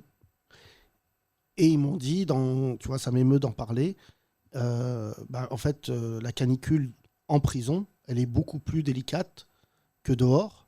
Et en fait, ils m'ont dit qu'ils se réveillaient la nuit en suffoquant. Toi qui travailles dans le milieu carcéral ces derniers jours? Oui, non, mais c'est l'enfer. Enfin, c'est l'enfer l'été avec la canicule, c'est l'enfer l'hiver avec le froid. Mais est-ce que... Oui, ça, ils m'ont dit ça hier. D'ailleurs, 9 mètres carrés, c'est la taille d'une cellule. Bien sûr, merci Rémi. Pauvre Rémi. Mais dans quelle mesure Bah, il est tout seul au moins. Ouais. Oui, il est tout seul. Ah Dans oui, quelle- c'est vrai. Alors, moi, Enfin, ça dépend des mon ami, mon frangin qui travaille avec moi, m'a dit qu'il a une douche. Il m'a dit, au moins, ça change la donne. Il a la douche dans la cellule. Donc, il a pris 3-4 douches dans la soirée. Mais, par exemple, hier, il m'a donné un détail qui m'a ému. Il m'a dit qu'il avait vécu la canicule en 2003 en prison, qui était incroyable et d'une violence hors norme. Il m'a dit tout le monde a failli mourir à un moment en prison. Parce qu'en fait, ils ont le droit à 7 bouteilles par semaine. Je crois que c'est 7 bouteilles par semaine d'eau. Je ne sais pas si tu mesures ce que je viens de te dire. Aujourd'hui, la plupart d'entre vous avez bu 7 bouteilles d'eau. Aujourd'hui. Et vous avez accès à l'eau. Dans quelle mesure, je te pose la question, puisque toi tu travailles dans le milieu carcéral, et on peut remédier à cela? Est-ce qu'on peut installer des clims, des choses, ou pas du tout? Il faut les cantiner, non? Il y a beaucoup de. Ouais, les bouteilles d'eau, elles se cantinent. Donc. Après, les établissements, ils sont trop vétustes pour envisager des clims. Enfin. L'idée, c'est de libérer les gens, quoi. Tu vois, comme quand il y a eu la crise du Covid, on a su en un mois vider beaucoup de prisons, quoi. Pardon, mais quand on ça, c'est veut, tout on le peut. débat politique du moment. C'est que les gens veulent, les partis politiques d'extrême droite, de droite, veulent mettre des gens en prison. Et avant, il y avait une tradition à gauche, extrême gauche, de trouver une solution. Toi, Oui, moi, je suis d'extrême gauche, oui. D'accord, ça arrive très bien, mais à des gens bien. Ouais. Mais toi, l'idée de créer des nouvelles prisons, non. Alors que tu travailles dans le système carcéral. Ah oui, encore plus, justement. Je sais de quoi je parle, je pense. Enfin, Le fait qu'elle soit neuve, je pose des questions. Enfin, je connais bien la question carcérale en travaillant avec des associations qui réintroduisent des gens dans la société. Et c'est vraiment, je le dis ici, je me suis rarement exprimé là-dessus par pudeur. Mais les gens que j'emploie qui sortent de prison, et d'ailleurs on va en accueillir un prochainement encore une fois. Moi je reçois ce qu'on appelle les gros papiers, comme tu sais en prison, ça veut dire que je reçois les très longues peines. Donc c'est des gens qu'il faut réhabiliter dans la vie, qu'il faut... voilà, c'est pas la même chose. Des fois il peut y avoir une tension parce que quelqu'un te demande un café et tu n'as jamais fait un café pour quelqu'un, donc tu dis tout va bien, il t'arrive de faire un café pour quelqu'un, mais je ne prends pas les petites peines parce que c'est plus risqué pour moi. Le risque de récidive est quand même très conséquent chez les petits jeunes qui sortent, les petits jeunes ou pas d'ailleurs, parce que tu le sais mieux que n'importe qui, c'est-à-dire que dès qu'ils sortent, eux, ça va être plus compliqué. Je préfère le format, je le dis derrière ce micro, le format adulte de gens qui ont fait des longues peines parce qu'ils connaissent les enjeux de retourner en prison et compagnie. Mais est-ce que si on introduit des nouvelles prisons, ça peut changer la donne sur le fait que ça soit propre, salubre ou pas du tout? Non, on pourrait très bien, si vous voulez, mettre des moyens pour déjà améliorer et juste respecter les droits fondamentaux en prison, ils pourraient le faire.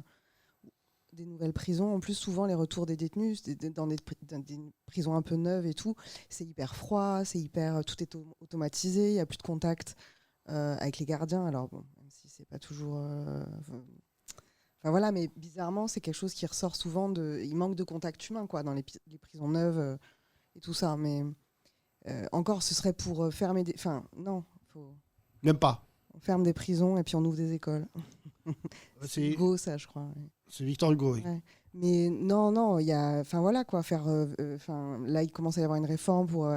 faire du travail un peu avec le droit du travail, mais c'est déjà bof ce qui se passe, même si c'est déjà mieux qu'avant. Amener le travail en prison, les formations, et puis limiter surtout les peines de prison. Enfin, je veux dire, c'est délirant de foutre des gens pour 3 mois en prison. Tu casses tout. Bref. Merci Géraldine. On applaudit Géraldine, s'il vous plaît. Devant. Toi, je t'ai déjà vu, toi. Comment tu t'appelles? Grégory. Tu fais quoi dans la vie, Grégory? Je suis codeur, ingénieur. Ingénieur? Ouais. Pas d'ambition de faire du théâtre? Non, j'ai un ami qui l'a fait, par contre, il était ingénieur, il est devenu comédien. C'est pas vrai. Parle-nous alors de Alban Ivanov. Non, c'est pas Alban. Non. Et alors, ça marche pour lui? Il est à Avignon, là, pour le festival. Je sais pas ce qu'il joue, mais il joue une pièce. Personne ne sait ce qu'il joue. D'ailleurs, le Comte de Bouddha sera à partir de dimanche à Avignon. Si vous pouvez aller chier dans son spectacle, ça me ferait plaisir. Qu'est-ce que tu penses du témoignage qui vient d'être fait par Géraldine? Déjà, je n'habite pas en France, je ne suis plus trop l'actualité. Ah, t'es au Japon. Ouais, c'est ça. Ouais. C'est ça, ouais, je me souviens de ça. Donc j'ai un œil très très distant sur tout ce qui se le passe système ici. carcéral au Japon, c'est quand même. C'est-à-dire que. Carlos Ghosn s'en souvient. Ouais, ça c'est respect par contre. J'ai lu un truc de ouf, c'est que depuis que Carlos Ghosn il s'est échappé, tous les détenus japonais se plaignent parce que genre les Japonais ils ont pris ça comme un affront. De ouf. Enfin, on connaît la fierté du peuple japonais. Hein. Je rappelle que Harakiri, historiquement, en 39-45, pour ceux qui ne le savaient pas, mais quand les Japonais ont capitulé, beaucoup se sont suicidés. Enfin, Harakiri, quoi. Les Européens ne comprenaient pas le délire. Ils disaient non, mais on va être prisonniers. Non. Et par contre, les Japonais ne comprenaient pas que quand ils attrapaient des Européens, que les Européens ils voulaient être prisonniers. Ils disaient, vous êtes des baltringues de ouf. Et là, non mais c'était toi qui vis là-bas. Non, clairement, l'opinion publique était outrée, comme tu dis, par l'évasion de. Ils comprennent pas qu'on remette en cause leur système judiciaire qui est assez pourri, parce que je crois que c'était dans 98% des cas, on est condamné. Ah, Géraldine, ça c'est un pays que t'aimes bien. Il y a la peine de mort au Japon, c'est pas vrai. Ouais, bien sûr, j'avais oublié ça, c'est pas vrai. Par pendaison. Genre en katana et tout, ninja. Pendaison. Ah ouais, dur. Putain. Putain. Fallait pas le griller le stop là. Oula.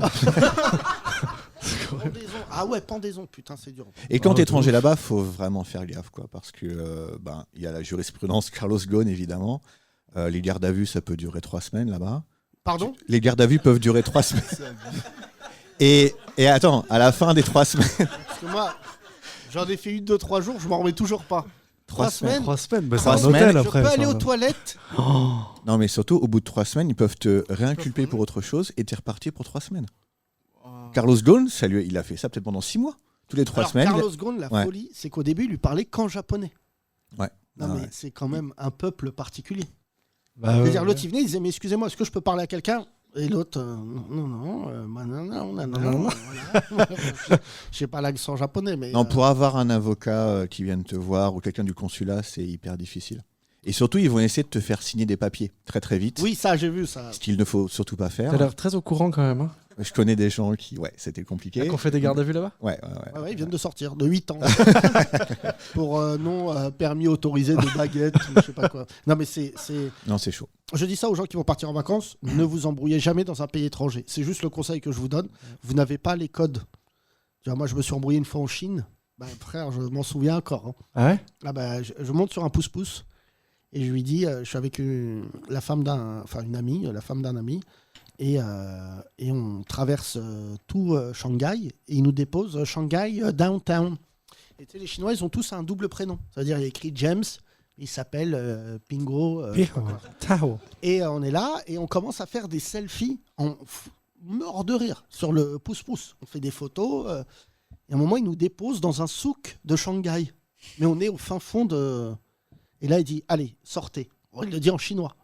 Et j'ai dit, non, we have to go back to our hotel. Et je dis, James, do you speak English ? Il dit, non. Je dis, si, parce que t'as compris ce que je viens de dire. Il dit non, et là, frère, ils sont vraiment plus d'1 milliard. Je commence à m'embrouiller avec lui, et là, je suis encerclé par 200 Chinois. Et l'ami avec qui je suis est noir. Ils se disent, on va les tabasser. Et là, vraiment, ça part en couille, et je me dis, un peu raciste, il y en a, il va mettre un coup de pied retourné. Et là, vraiment, ça chauffe et tout, et la police vient, et la police, automatiquement, est contre toi. C'est-à-dire, il n'y a pas de... Tu vois, autant dans des pays, la valeur touristique, elle est importante. En Chine, ils s'en battent les couilles. Et là, le policier me dit, allez, on vous emmène. Je dis, oh là là, mauvaise ambiance. Et très vite, je me dis, je ne parle pas du tout chinois. Ça va mal finir, cette histoire. Et l'autre, James, il parle avec les policiers devant moi. Ouais, c'est lui, ouais. C'est lui qui parlait français depuis le début. Il montre et tout. Tu sais, il est là, il crie et tout. Et je dis, mais qu'est-ce qu'il dit, ce bâtard ? Et les flics, ils me regardent, ils me disent, non, tu sais, ils me remontent les deux. Je dis, là, c'est chaud et tout. Et par hasard, vraiment, groupe de touristes français qui arrivent en car, l'instinct de survie. On est français. Et l'autre, il me dit, nous aussi, on est de Perpignan. Je dis, oui, on s'en bat les couilles. T'es français, je suis français, qu'est-ce que tu me racontes ta vie ? Et d'un coup, ils avaient donc un guide très rare qui parle français et chinois. Et la meuf, elle leur dit non, mais calmez-vous, c'est des Français. Phrase raciste des Chinois. Non, il est arabe, elle est noire, ils sont pas français. Ça me vous votez Zemmour, vous aussi? Et là, par chance, elle me dit... Donc, elle calme l'histoire très vite. Et elle dit, par contre, partez. Hein. Je dis, pourquoi? Et toi, elle me dit, non, ici, on rigole pas avec les embrouilles de rue. Ça n'arrive pas dans ces pays-là. Et elle me dit, vous l'avez touché. Bon, comme Brandao, il n'a pas touché. Et en fait, je l'avais touché. Et c'est là où le mec est parti en couille. Ah, quand tu d'accord. touches un Chinois, tu le pousses. Alors là, bah oui, il y a quand en Europe où quand on se bat, on met une demi-heure à se pousser. Il y a dans des pays, tu touches un mec, il dit laisse. Là, je vais venir. Et je me suis dit, tu vois, depuis, je dis ça à beaucoup de gens. J'ai un ami à moi avec qui c'est arrivé en Inde, qui s'est embrouillé avec un Indien, pareil. Cellule, ambassade, allô, vous pouvez venir m'aider. L'ambassade fermée le week-end. 3 jours, pas bien. Voilà, il a mangé le riz local. Bon, il a perdu 8 kilos. Alors que l'ambassade lui a dit, il ne faut pas manger en prison. Hein. En prison, là-bas, il ne faut pas manger. Mais le pire, c'est mon pote qui a fait de la prison au Mali. Pardon, je sais qu'il écoute le podcast, je suis désolé. Il fait du placard au Mali. Il me dit, franchement, le placard de France, ça m'a manqué. Il a fait 3 ans en France de prison. Il s'embrouille au Mali et tout. Il est bloqué au Mali, ils le mettent en prison. Il m'a dit, j'ai vécu des trucs que j'ai jamais vécu. Le gardien qui le réveille la nuit, il lui dit, cours. Bah, il dit, non. Il dit, si, cours. On veut que tu cours. Donc il se retrouve à faire un footing sous cagnard malien, frère. Et là, il s'évanouit. Il me dit, je suis redevenu un Babtou faible. Et il me dit, et là, tu as ton ambassade. Et c'est vrai pour le coup, je dis ça quand même. C'est là où tu vois quand même que les Français, on a une diplomatie et tout un réseau qui fait que quand même, ils ont un peu peur. Mais tu as des pays, par exemple, je te dis n'importe quoi, si ton ambassade, il est faible, tu peux te retrouver, comme tu disais... Et donc, toi, tes amis, tu as eu un témoignage de gens au Japon qui ont fait du placard bêtement? Ouais, je connais quelqu'un, ouais. Et alors, combien? Il a fait 3 semaines et puis après, ils l'ont laissé partir. Mais c'était chaud parce qu'ils étaient venus le chercher dans sa boîte. Et là, c'est fini, quoi. Et pour quelle raison? Vous n'avez pas éteint l'ordi? C'est 3 semaines. Fallait penser à faire la mise à jour. Voilà. Alors, il avait rien fait. C'est un pote de France qui lui avait envoyé un joint par la poste. Ouais. Avec des amis comme ça, t'as pas besoin d'ennemis. Ouais. Je t'ai envoyé 1 kilo de coke, bonne vanne. Non, parce que au Japon, la possession, c'est comme la vente. Hein. Vous allez en zonzon direct. Ah ouais. Ouais. Mais c'est un pays qui rigole pas, disons la vérité. Bah, il rigole sur d'autres trucs, mais pas sur ça. Ouais. Ah, et les bagarres, pardon pour te reposer la question, bagarres inimaginables. Si, ça peut arriver, 2 mecs bourrés dans des bars, ça arrive à des... Je te tiens. Ouais. L'ancien Premier ministre japonais. Ouais, j'y suis pour rien, j'étais en France. Oui, c'est un très bon alibi. Ouais, merci. Mais j'ai appris qu'il y avait, ce que je disais dans ce podcast, 3 meurtres par balle par an au Japon. Ouais, et puis il n'y en avait aucun à Tokyo en plus. Historiquement? Ouais. Enfin non, mais genre en 2020, il y en a eu 0 à Tokyo. Là, les 3 dont tu parles, c'était même pas à Tokyo. Et j'ai vu que même le chef des Yakuza a dit c'est inadmissible. Là, j'ai rien compris. Mais est-ce que tu es d'accord pour dire que les Yakuza ont une très mauvaise réputation, alors qu'au Japon, ils sont dans les institutions? Déjà, je n'en connais pas, que ce soit bien clair. J'aime bien, il se dédouane de tout. Ouais, je pense qu'il est écouté là-bas. Je les connais pas. C'est pas moi qui ai tué le président. Non, déjà, il y en a vraiment beaucoup moins des Yakuza par rapport à une époque. Oui, il y a une loi qui est passée. Il y a un très beau documentaire d'ailleurs sur Netflix qui s'appelle Les Derniers Yakuza. J'ai regardé ça il y a 3-4 jours lors d'une insomnie. C'est plus que moi alors. Mais non, ils sont 4 fois moins qu'il y a 20 ans. Et je lisais que ils se désolent que maintenant les jeunes, au lieu de vouloir devenir Yakuza, ils veulent devenir youtubeurs. C'est un peu le truc qui fait beaucoup plus les rêver maintenant. Bah oui, mais les risques sont pas les mêmes. Non, personne s'est coupé un doigt pour une vidéo ratée. Bah, sinon, t'aurais plein d'humoristes français. Bah voilà, ça va pas fort. Peut-être pas plus mal. Ouais. Tu repars quand au Japon? Mardi. Et tu reviens quand? Mais je sais pas. C'est ça, c'est la vie d'expat. T'as l'air heureux, c'est fou. Hein. Franchement, mais oui, mais je suis super content. J'ai passé 1 mois et demi à Paris, il a fait beau, j'ai vu la famille, les potes, je suis super content. D'accord. On l'applaudit s'il vous plaît. C'est bientôt la fin de ce podcast. Il y a des visages que je ne connais pas. Toi au fond, tout là-bas? Tout au fond? T'es jamais venu? Non. Tu sais où t'es ou pas? Oui. Comment tu t'appelles? Maëlys. Tu fais quoi dans la vie, Maëlys? Je suis chargée de production dans l'audiovisuel. Beaucoup de femmes ce soir, c'est assez rare. D'accord, ça se passe bien? Ça va. D'accord, voilà. T'as entendu, c'est ça la voix des gens qui sont dans notre métier. Ça va, c'est pas... Hein, Nagui, il est relou, mais... Maëlys, comment tu as découvert ce podcast? C'est mon copain qui écoutait tout le temps et qui écoute toujours tout le temps. Parle dans le micro, parle bien dans le Pardon. C'est mon compagnon. D'accord. Il fait quoi dans la vie? Lui, il est dans la restauration. Et il est pas venu avec toi là? Bah non, il bosse. Ah, le connard. Ça fait combien de temps que vous êtes ensemble? Ça va faire 11 ans. Ah ouais, super. Vous faites quoi cet été? On bosse. Ok. Il y a des enfants en jeu ou pas? Non. D'accord. Bientôt ou vous n'avez pas envie? Non. Pas d'enfants? Pas d'enfants. Comme Kino. Qui ne veut pas d'enfants? Levez la main dans la salle.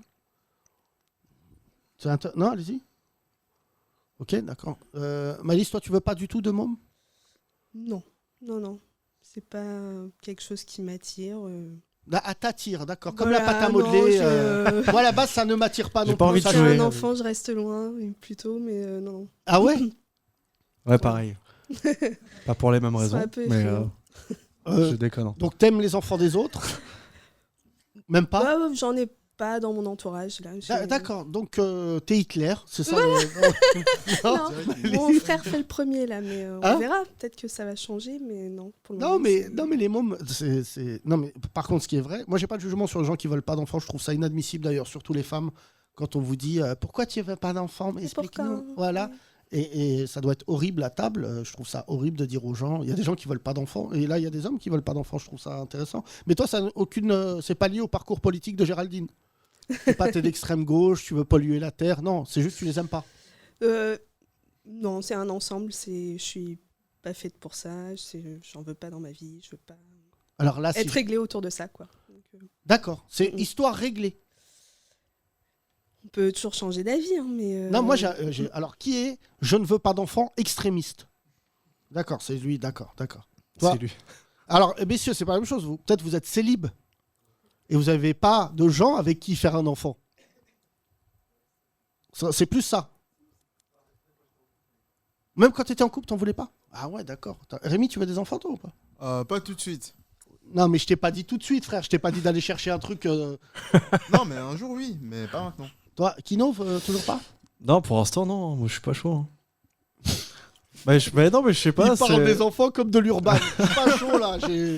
Non, mais il y en a qui en veulent, qui sont un peu en mission de vie. Un jour, je serai papa, un jour, je serai maman. Il y aura le groupe et tout un peu, mais non, ouais, je sais pas. Moi, j'arrive pas à me gérer moi-même, donc gérer un gosse, ça va être compliqué. Quoi. Alors, ça, par contre, c'est le seul sujet que je maîtrise. Ça transcende les enfants. Ouais. C'est-à-dire, quand ils naissent. Bah, t'as pas le choix, ouais. Il y a des trous de balles qui, malgré la naissance de leurs enfants, notamment chez les bobos, faut dire la vérité, des gens qui disent c'est mon espace personnel qui est envahi par vraiment des phrases d'enculé. Mais en général, quand tu as des enfants, c'est. Parce qu'ils vivent, c'est chiant. Ouais. Ils Non, sont mais je là. pense que t'en veux pas. Enfin, quand t'en veux pas et que t'en attends un quand même, et que t'es un peu pas sûr et tout, dès qu'il naît, je pense que t'as une connexion qui se fait, et puis là, t'es en mode, bah, c'est trop bien. Bah, ça dépend, parce que moi, je défends l'aspect papa. Enfin, tu vois, les mamans, de toute manière, quand elles sont enceintes, tu vois, genre, elles le portent. Donc, il y a une connexion qui se fait. Voilà. Ouais. Mais le père, nous, on est quand même plutôt. On est des supporters. On est. Et quand ça sort, t'as pas ce lien. Il faut bâtir le lien avec tes enfants quand t'es père. Et tu as plein de manières de le faire, d'ailleurs. Bah, déjà, en étant là. En s'en occupant, tu vois, là, je connais un mec avec qui je vais plus parler qui a quitté sa femme enceinte. Ah merde. Ouais, pas mal, ouais. 8e mois. Donc il m'a appelé pour l'annoncer. Il m'a donné l'argument. Je lui ai dit, je pense que là, il m'a dit, on s'entend plus du tout. Je lui ai dit, non, mais c'est là vraiment. Je pense que même si ta femme, ça devient Hitler le dernier mois et qu'elle va dire des trucs du domaine de jamais t'as entendu ça de ta vie. En disant vraiment, mais j'ai mal au dos et ta mère, c'est une pute. Tu vas dire, mais ça n'a rien à voir. Mais tu supposes. Mais c'est vrai, je lui ai dit, mais t'es un ouf. Je lui ai dit, t'es vraiment. Et je suis désolé de le dire là, mais je lui ai dit, t'es ouf, gars. Tu vois, tout le truc de la maternité, elle va accoucher, elle va sortir avec le bébé, tout ça. Et toi, tu boudes, quoi. Tu vois. Ouais, c'est ça. Et du coup, là, maintenant, voilà, je dis, va voir des gars qui sont d'accord avec toi. Mais quand il y a bébé, je pense qu'il y a. Enfin, je le dis, Maëlys, tu as raison, mais c'est mieux de dire j'en veux pas que je vais en avoir mal, quoi. Tu vois. Et il y a beaucoup de gens, malheureusement, qui, surtout dans des villes comme Paris, qui prennent des positions. Je regarde de temps en temps, parce qu'on me les envoie, les auditeurs sont assidus et connaissent mon amour pour ce site de merde qui s'appelle Combini. Tu as dorénavant des vidéos de gens Je sais pas si tu les vois. Bonjour, je mange vegan et j'aime pas les chiots. Mais on s'en bat les couilles de t'es qui Et t'as, je sais pas, la dernière fois j'ai vu une maman qui a vendu son enfant. Je sais pas si t'as vu. Elle a renoncé au droit de parentalité sur son enfant. Voilà, t'as pas vu cette vidéo? Elle a un peu fait une sorte de burn-out ou c'était Non mais assez frère, bizarre. Mais c'est toujours des trucs, Après, mon enfant est bipolaire. Non mais 20 ans ou un truc comme ça, elle était pas bien. Elle était pas? Elle était pas bien, elle avait genre 20 Mais ans, personne c'était n'est bien. Non mais faut arrêter cette société de la cavalcade où tu dis je ne vais pas bien. Mais déjà c'est plus c'est nous, c'est autre chose. Tu peux pas tout le temps parler de toi, tu vois, franchement. Oui, mais après, il faut quand même l'expliquer. Surtout que non mais cette vidéo, quand je l'ai vue, c'est quoi? Donc je me souviens d'une petite jeune. Alors tu as deux choix. Tu vois, je l'ai vécu quand on avait soutenu les mamans isolées. Je sais pas si quelqu'un travaille avec les mamans isolées, en prison notamment. C'était les mamans en prison qui avaient un lien. Des fois, elles tombaient enceintes en prison. Alors là, j'avais vu quelqu'un du système carcéral qui m'avait dit non, mais là, c'est l'agonie. C'est vraiment déjà, elle ne s'occupe pas d'elle. Et en fait, dans les parloirs de l'amour, c'est comme ça qu'on les appelle, elles font un enfant. Et en se disant, le système carcéral va être un peu plus tolérant avec moi. Ouais. Très mauvais calcul. Ouais. T'as une peine. T'es enceinte, ça va être... Et alors, enceinte en prison, t'as déjà fait les femmes, Géraldine? Alors, enceinte en prison, je pense que c'est l'un des trucs les plus durs que j'ai vus de ma vie. Être enceinte dans une cellule, je sais pas si tu mesures. Et donc, j'avais rencontré une nana et son enfant va bien, j'ai eu des nouvelles récemment.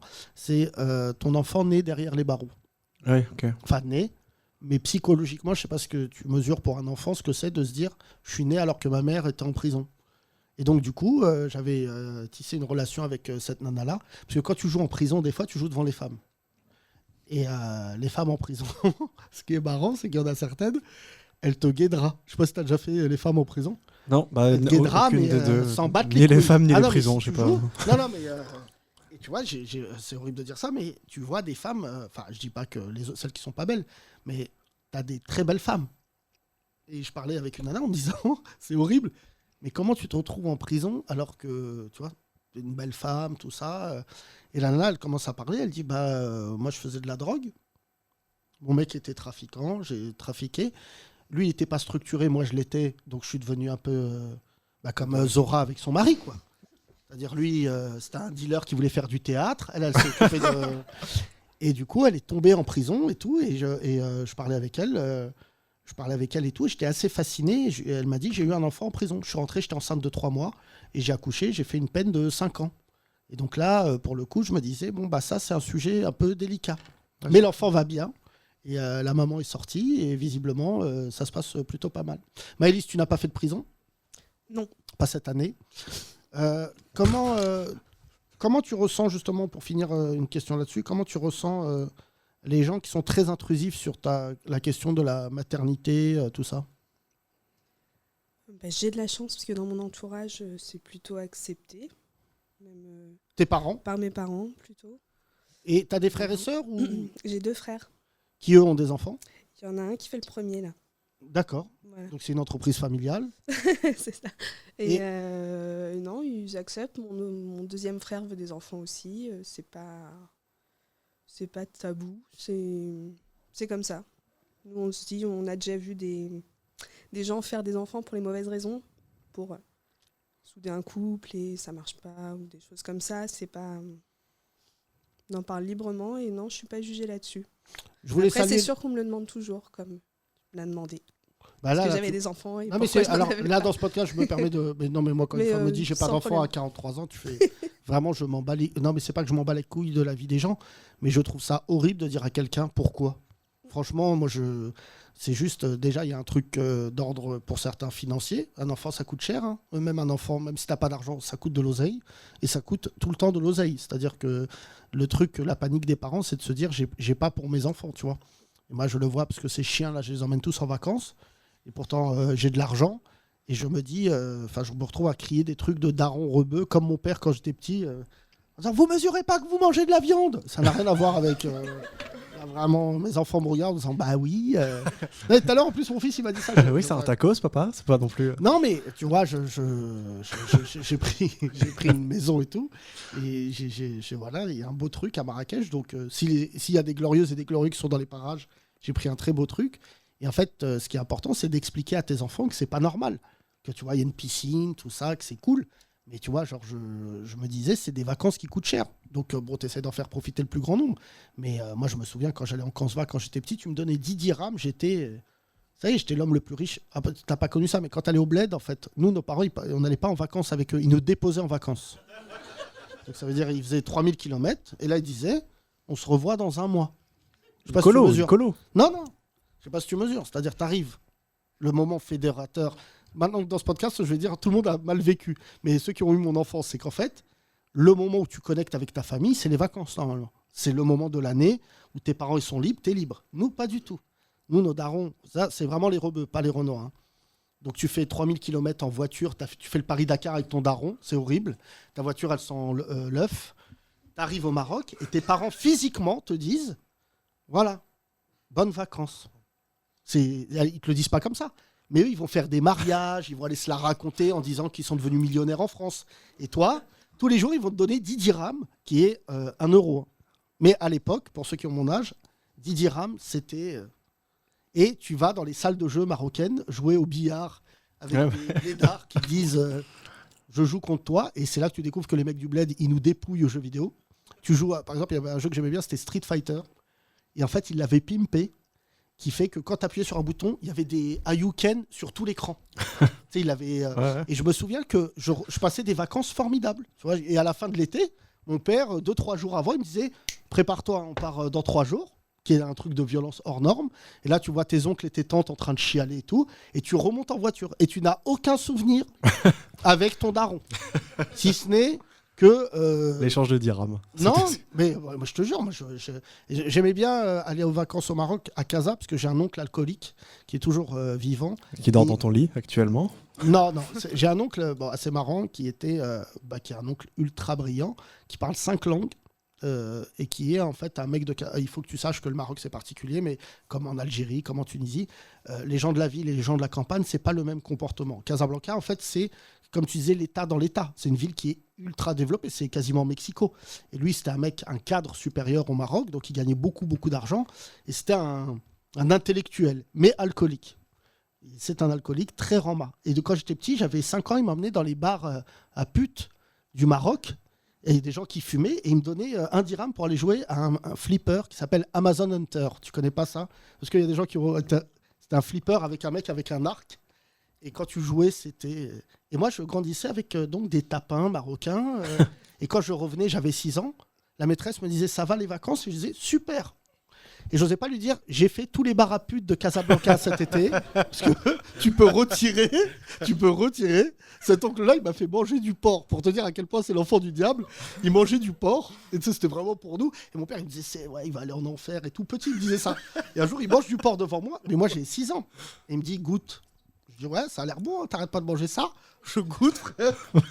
Et il me dit, tu le dis pas à ton père. Bah, évidemment. Et moi, je sais pas si j'ai déjà dit dans ce podcast, mais Dieu, moi, il m'a envoyé un signal très clair quand j'étais petit, c'est que je suis allergique au porc. Et mon fils est allergique au porc. C'est ouf, ça. Donc, quand je mange du porc, ça se voit. J'ai des plaques et tout. Mon oncle emmerdé se dit, bon merde, j'ai tout niqué. Et il me ramène, je suis malade et tout, j'avais mangé beaucoup de porc. Et mon père, il dit, pourquoi il est malade? Et tu sais, il faut que tu comprennes, toi, t'as pas cette relation avec tes parents, mais chez les Arabes, quand ta mère te parle, tu peux crever devant elle. Quand ton père il pose une question, toute la famille en panique. C'est comme si c'était un dictateur. Mon père il dit pourquoi il est malade. Et mon oncle il dit il s'est fait mordre par un chat. Bon, là, et on n'avait pas coordonné notre mensonge. Et donc mon père me dit où est-ce qu'il t'a mordu?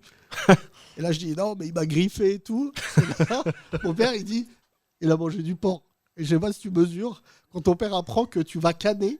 Et que 2, t'as mangé du porc. Double déception. Et là, mon oncle, il dit non, il a pas.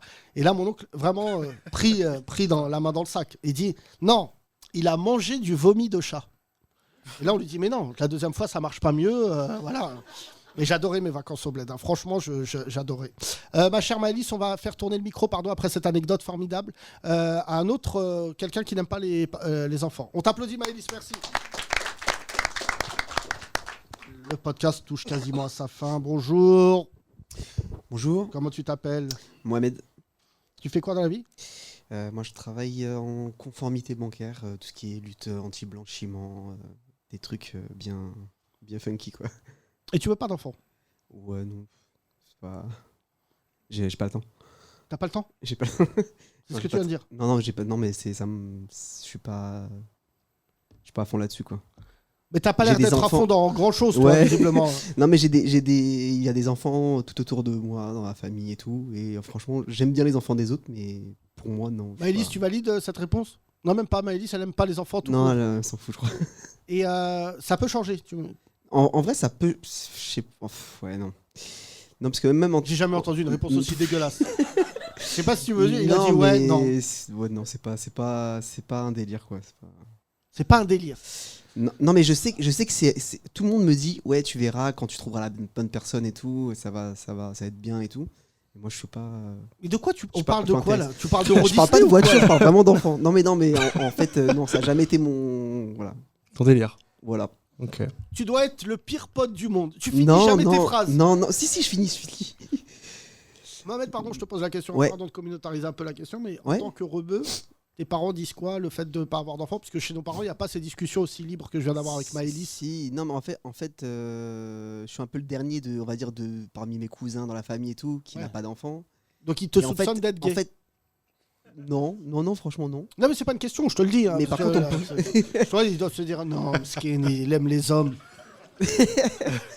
Mskin et tout, là. Mais en vrai, ouais, il y a des questions un peu reloues, genre, ouais, quand est-ce que et tout. T'as quel âge? Quand est-ce que... C'est vrai qu'il termine pas. hein. Quand est-ce que. Non, mais lui, il est possédé, gars. Il doit, toute la journée, il doit parler avec un ordinateur. Bah, j'ai Ça va, 30, Mohamed? ouais, Ouais, ok. c'est parce que. il s'en Ah, j'ai va. 34. J'ai 34. 34, ouais, quand même. Hein. Et donc, c'est sûr, tu ne veux pas d'enfant? Ou tu n'as pas rencontré la personne? Qui va t'obliger à En en fait, faire. c'est compliqué à répondre. Qui va m'obliger, ouais, peut-être c'est ça. Peut-être c'est ça, ouais, peut-être c'est ça. Mais non. T'es C'est vrai qu'il est très étrange. hein. Non, non, mais j'ai jamais vu ça. Mais ouais, ça va. Ouais, mais. Non, mais gars, on Ouais, dirait un mais mec qui je capte me pas. réponds à moi-même, en fait. Il parle comme un mec qui n'a pas de réseau. Non, parce que. Hein, enfant. Enfants, autres. Je sais pas. Cousin. Gay.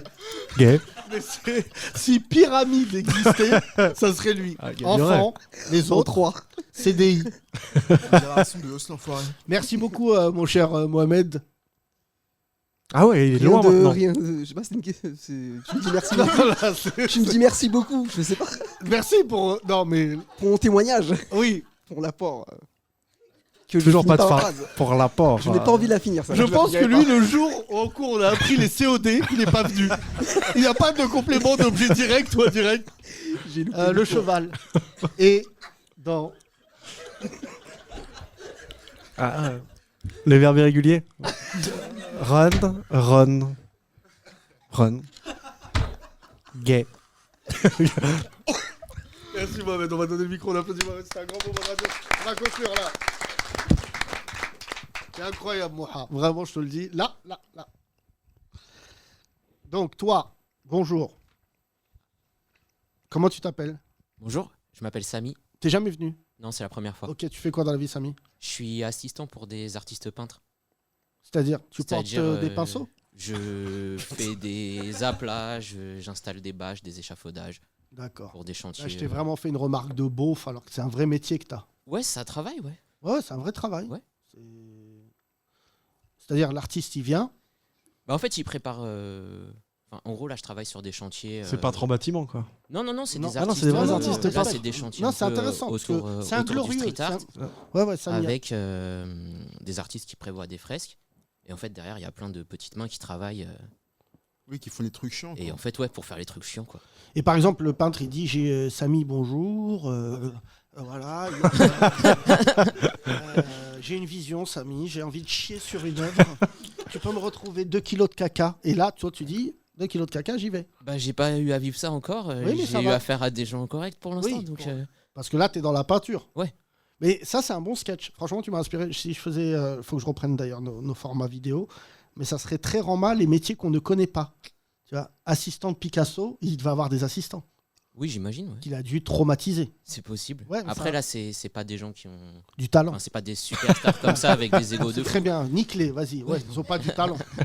Il dit voilà, je vais faire une nature morte, trouve-moi une pomme, c'est ça. Non, bah, comme je t'ai dit, c'est plutôt du travail technique, du montage d'échafaudage pour faire des fresques. Et c'est un métier alimentaire ou c'est une passion? Les deux. En fait, moi, je suis peintre aussi. Enfin, je suis artiste. Ah ouais. Et je me dis que c'est un moyen de rencontrer un peu les institutions et un peu les acteurs de ce milieu, quoi. Aussi, non Mais de Samy, t'as commencer. quel âge J'ai 29 ans. Et tu ne veux pas d'enfant. Je veux pas d'enfant. Putain, t'es contagieux, Mohamed, t'es relou là.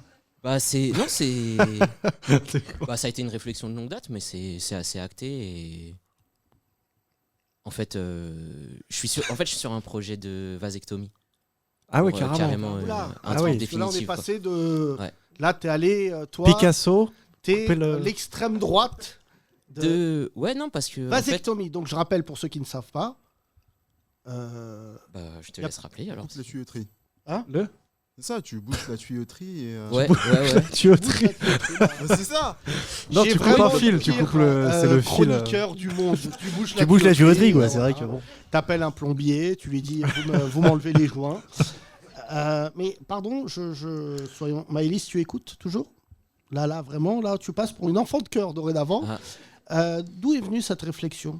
En fait, j'ai jamais vraiment eu le désir d'être parent. J'adore les enfants, j'ai bossé même plusieurs années en collège. Mais moi, je veux pas mettre au monde quelqu'un et je pars du principe qu'il y a déjà assez d'enfants. Et le jour où je veux être parent, je passerai par les circuits de l'adoption. Et du coup, pour être sûr d'acter cette décision, c'est le moyen que j'ai trouvé, quoi. Samy, je le disais en préambule, c'est pour ça que j'aime ce podcast, parce que c'est un témoignage absolument sincère que tu viens de nous faire. Je pose des questions naïves parce que j'ai jamais rencontré quelqu'un qui veut boucher la tuyauterie.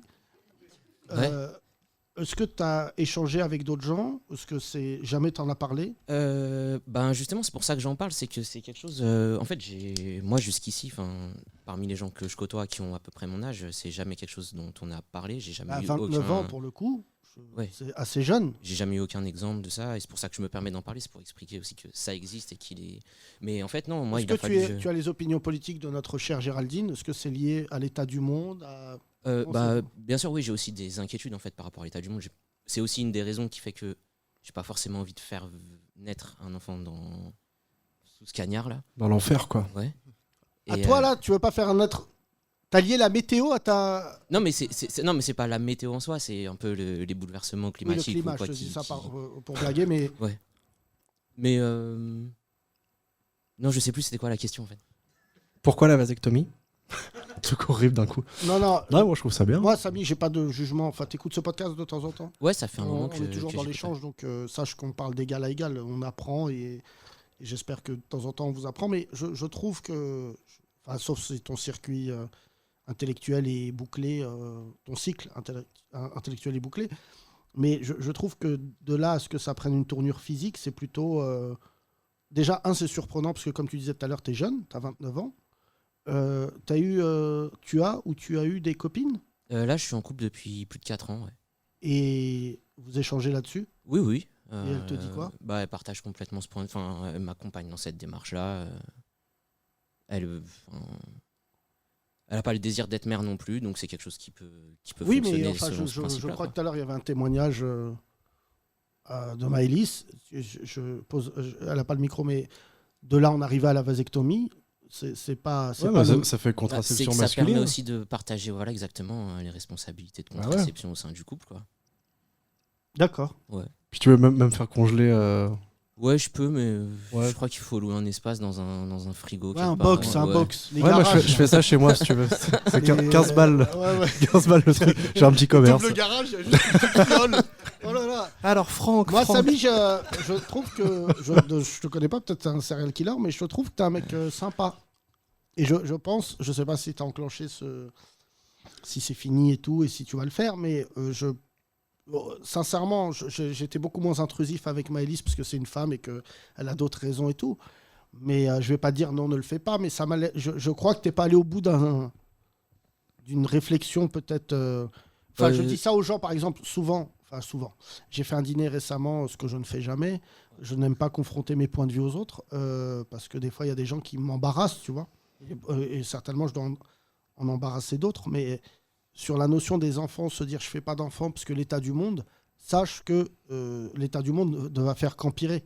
Oui, bien sûr. Mais après... et pour le coup, je vais te dire quelque chose. Moi, c'est mon avis de père. Je pense qu'on rend le monde meilleur en faisant des enfants à l'inverse de ce qu'on nous montre. Tu vois, moi, je me sens plus utile sur Terre depuis que j'ai des enfants parce que justement, il y a une transmission, il y a un échange, il y a un aboutissement aussi en tant qu'homme, en tant que femme, enfin, tu vois. Mais ceux qui ne veulent pas d'enfants pour des raisons, je trouve... je dis pas que c'est une mauvaise excuse, hein, loin de là, mais ce truc de la vasectomie, parce que c'est un mot que j'ai souvent utilisé pour des vannes, parce que souvent les humoristes ont dit le mot le plus violent et le plus marrant. Mais là, tu vois, genre, tu m'as l'air... t'as un rapport à ça qui est, j'allais dire... pas qui est surprenant, parce que ça t'appartient. Je ne suis pas en train de te convaincre de faire des enfants, mais ça m'a l'air encore un peu... tu vois, en téléchargement en cours. Ouais, téléchargement en cours. Après, c'est quand même, ça fait 2 ans que je suis en réflexion assez forte là-dessus. Et il y a des délais de réflexion obligatoires à passer entre des rendez-vous et tout. Après, j'ai du mal à m'exprimer là aussi parce que c'est un peu le stress d'en parler devant des gens. C'est la première fois que je le fais. Mais après, voilà, comme je t'ai dit, c'est pas en fait, ça m'empêchera pas de devenir parent parce que les raisons que tu évoques, justement, d'élever des enfants avec d'autres valeurs, c'est quelque chose qui peut m'intéresser, mais du coup, pas en les faisant moi-même. Mais moi, enfin, là, j'ai mis un peu en stand-by, mais moi, je veux adopter moi-même. Je dis ça à tous les tocards qui pensent. Je pense que quand tu adoptes, de toute manière, ça devient ton enfant. Bien sûr. Voilà. Il y a des gens, justement, qui disent oui, mais adopter, c'est pas la même chose que... Ça en dit long sur la personnalité des gens. Mais ce que je trouve, tu vois, bouleversant dans ton témoignage avec ta femme, je suis personne pour juger, ça vous appartient, mais tu vois, ça en dit long sur aussi la société dans laquelle nous sommes aujourd'hui. Je suis pas un Texan qui dit c'est pas bien tout ça, mais tu vois, genre, j'aurais jamais cru du haut de mes 40 ans, nouveau quadra que je suis, parler avec un néo-trentenaire, ce que tu vas être prochainement, et avoir cette réflexion-là, tu vois.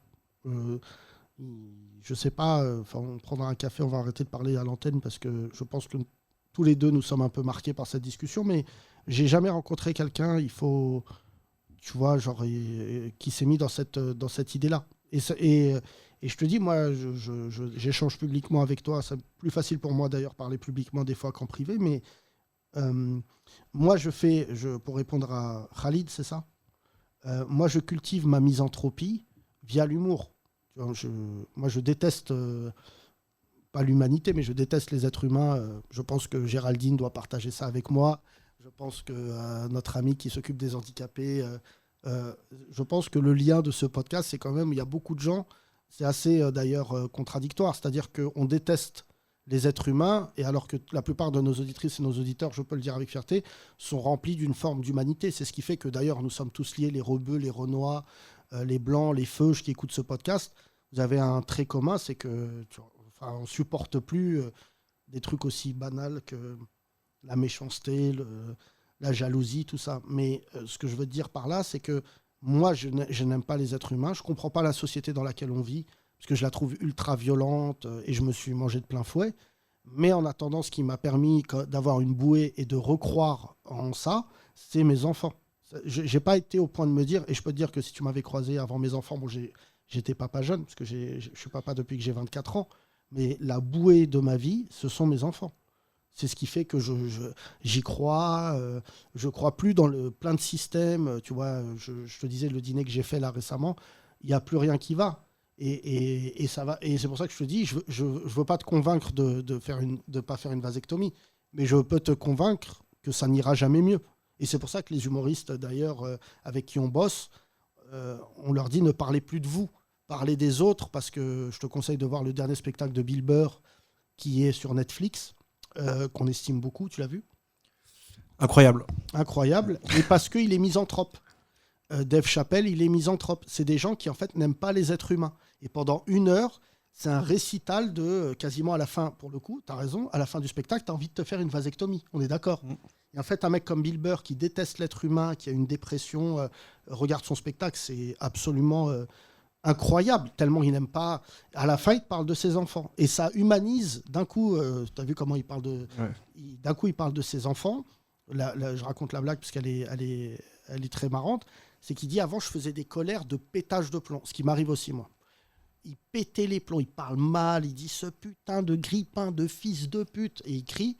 Et en fait, depuis qu'il a une fille de 2 ans, elle vient vers lui en pleurant, elle disait arrête papa, arrête, qu'est-ce que j'ai fait de mal? En fait, il a traumatisé sa fille, alors que c'est lui.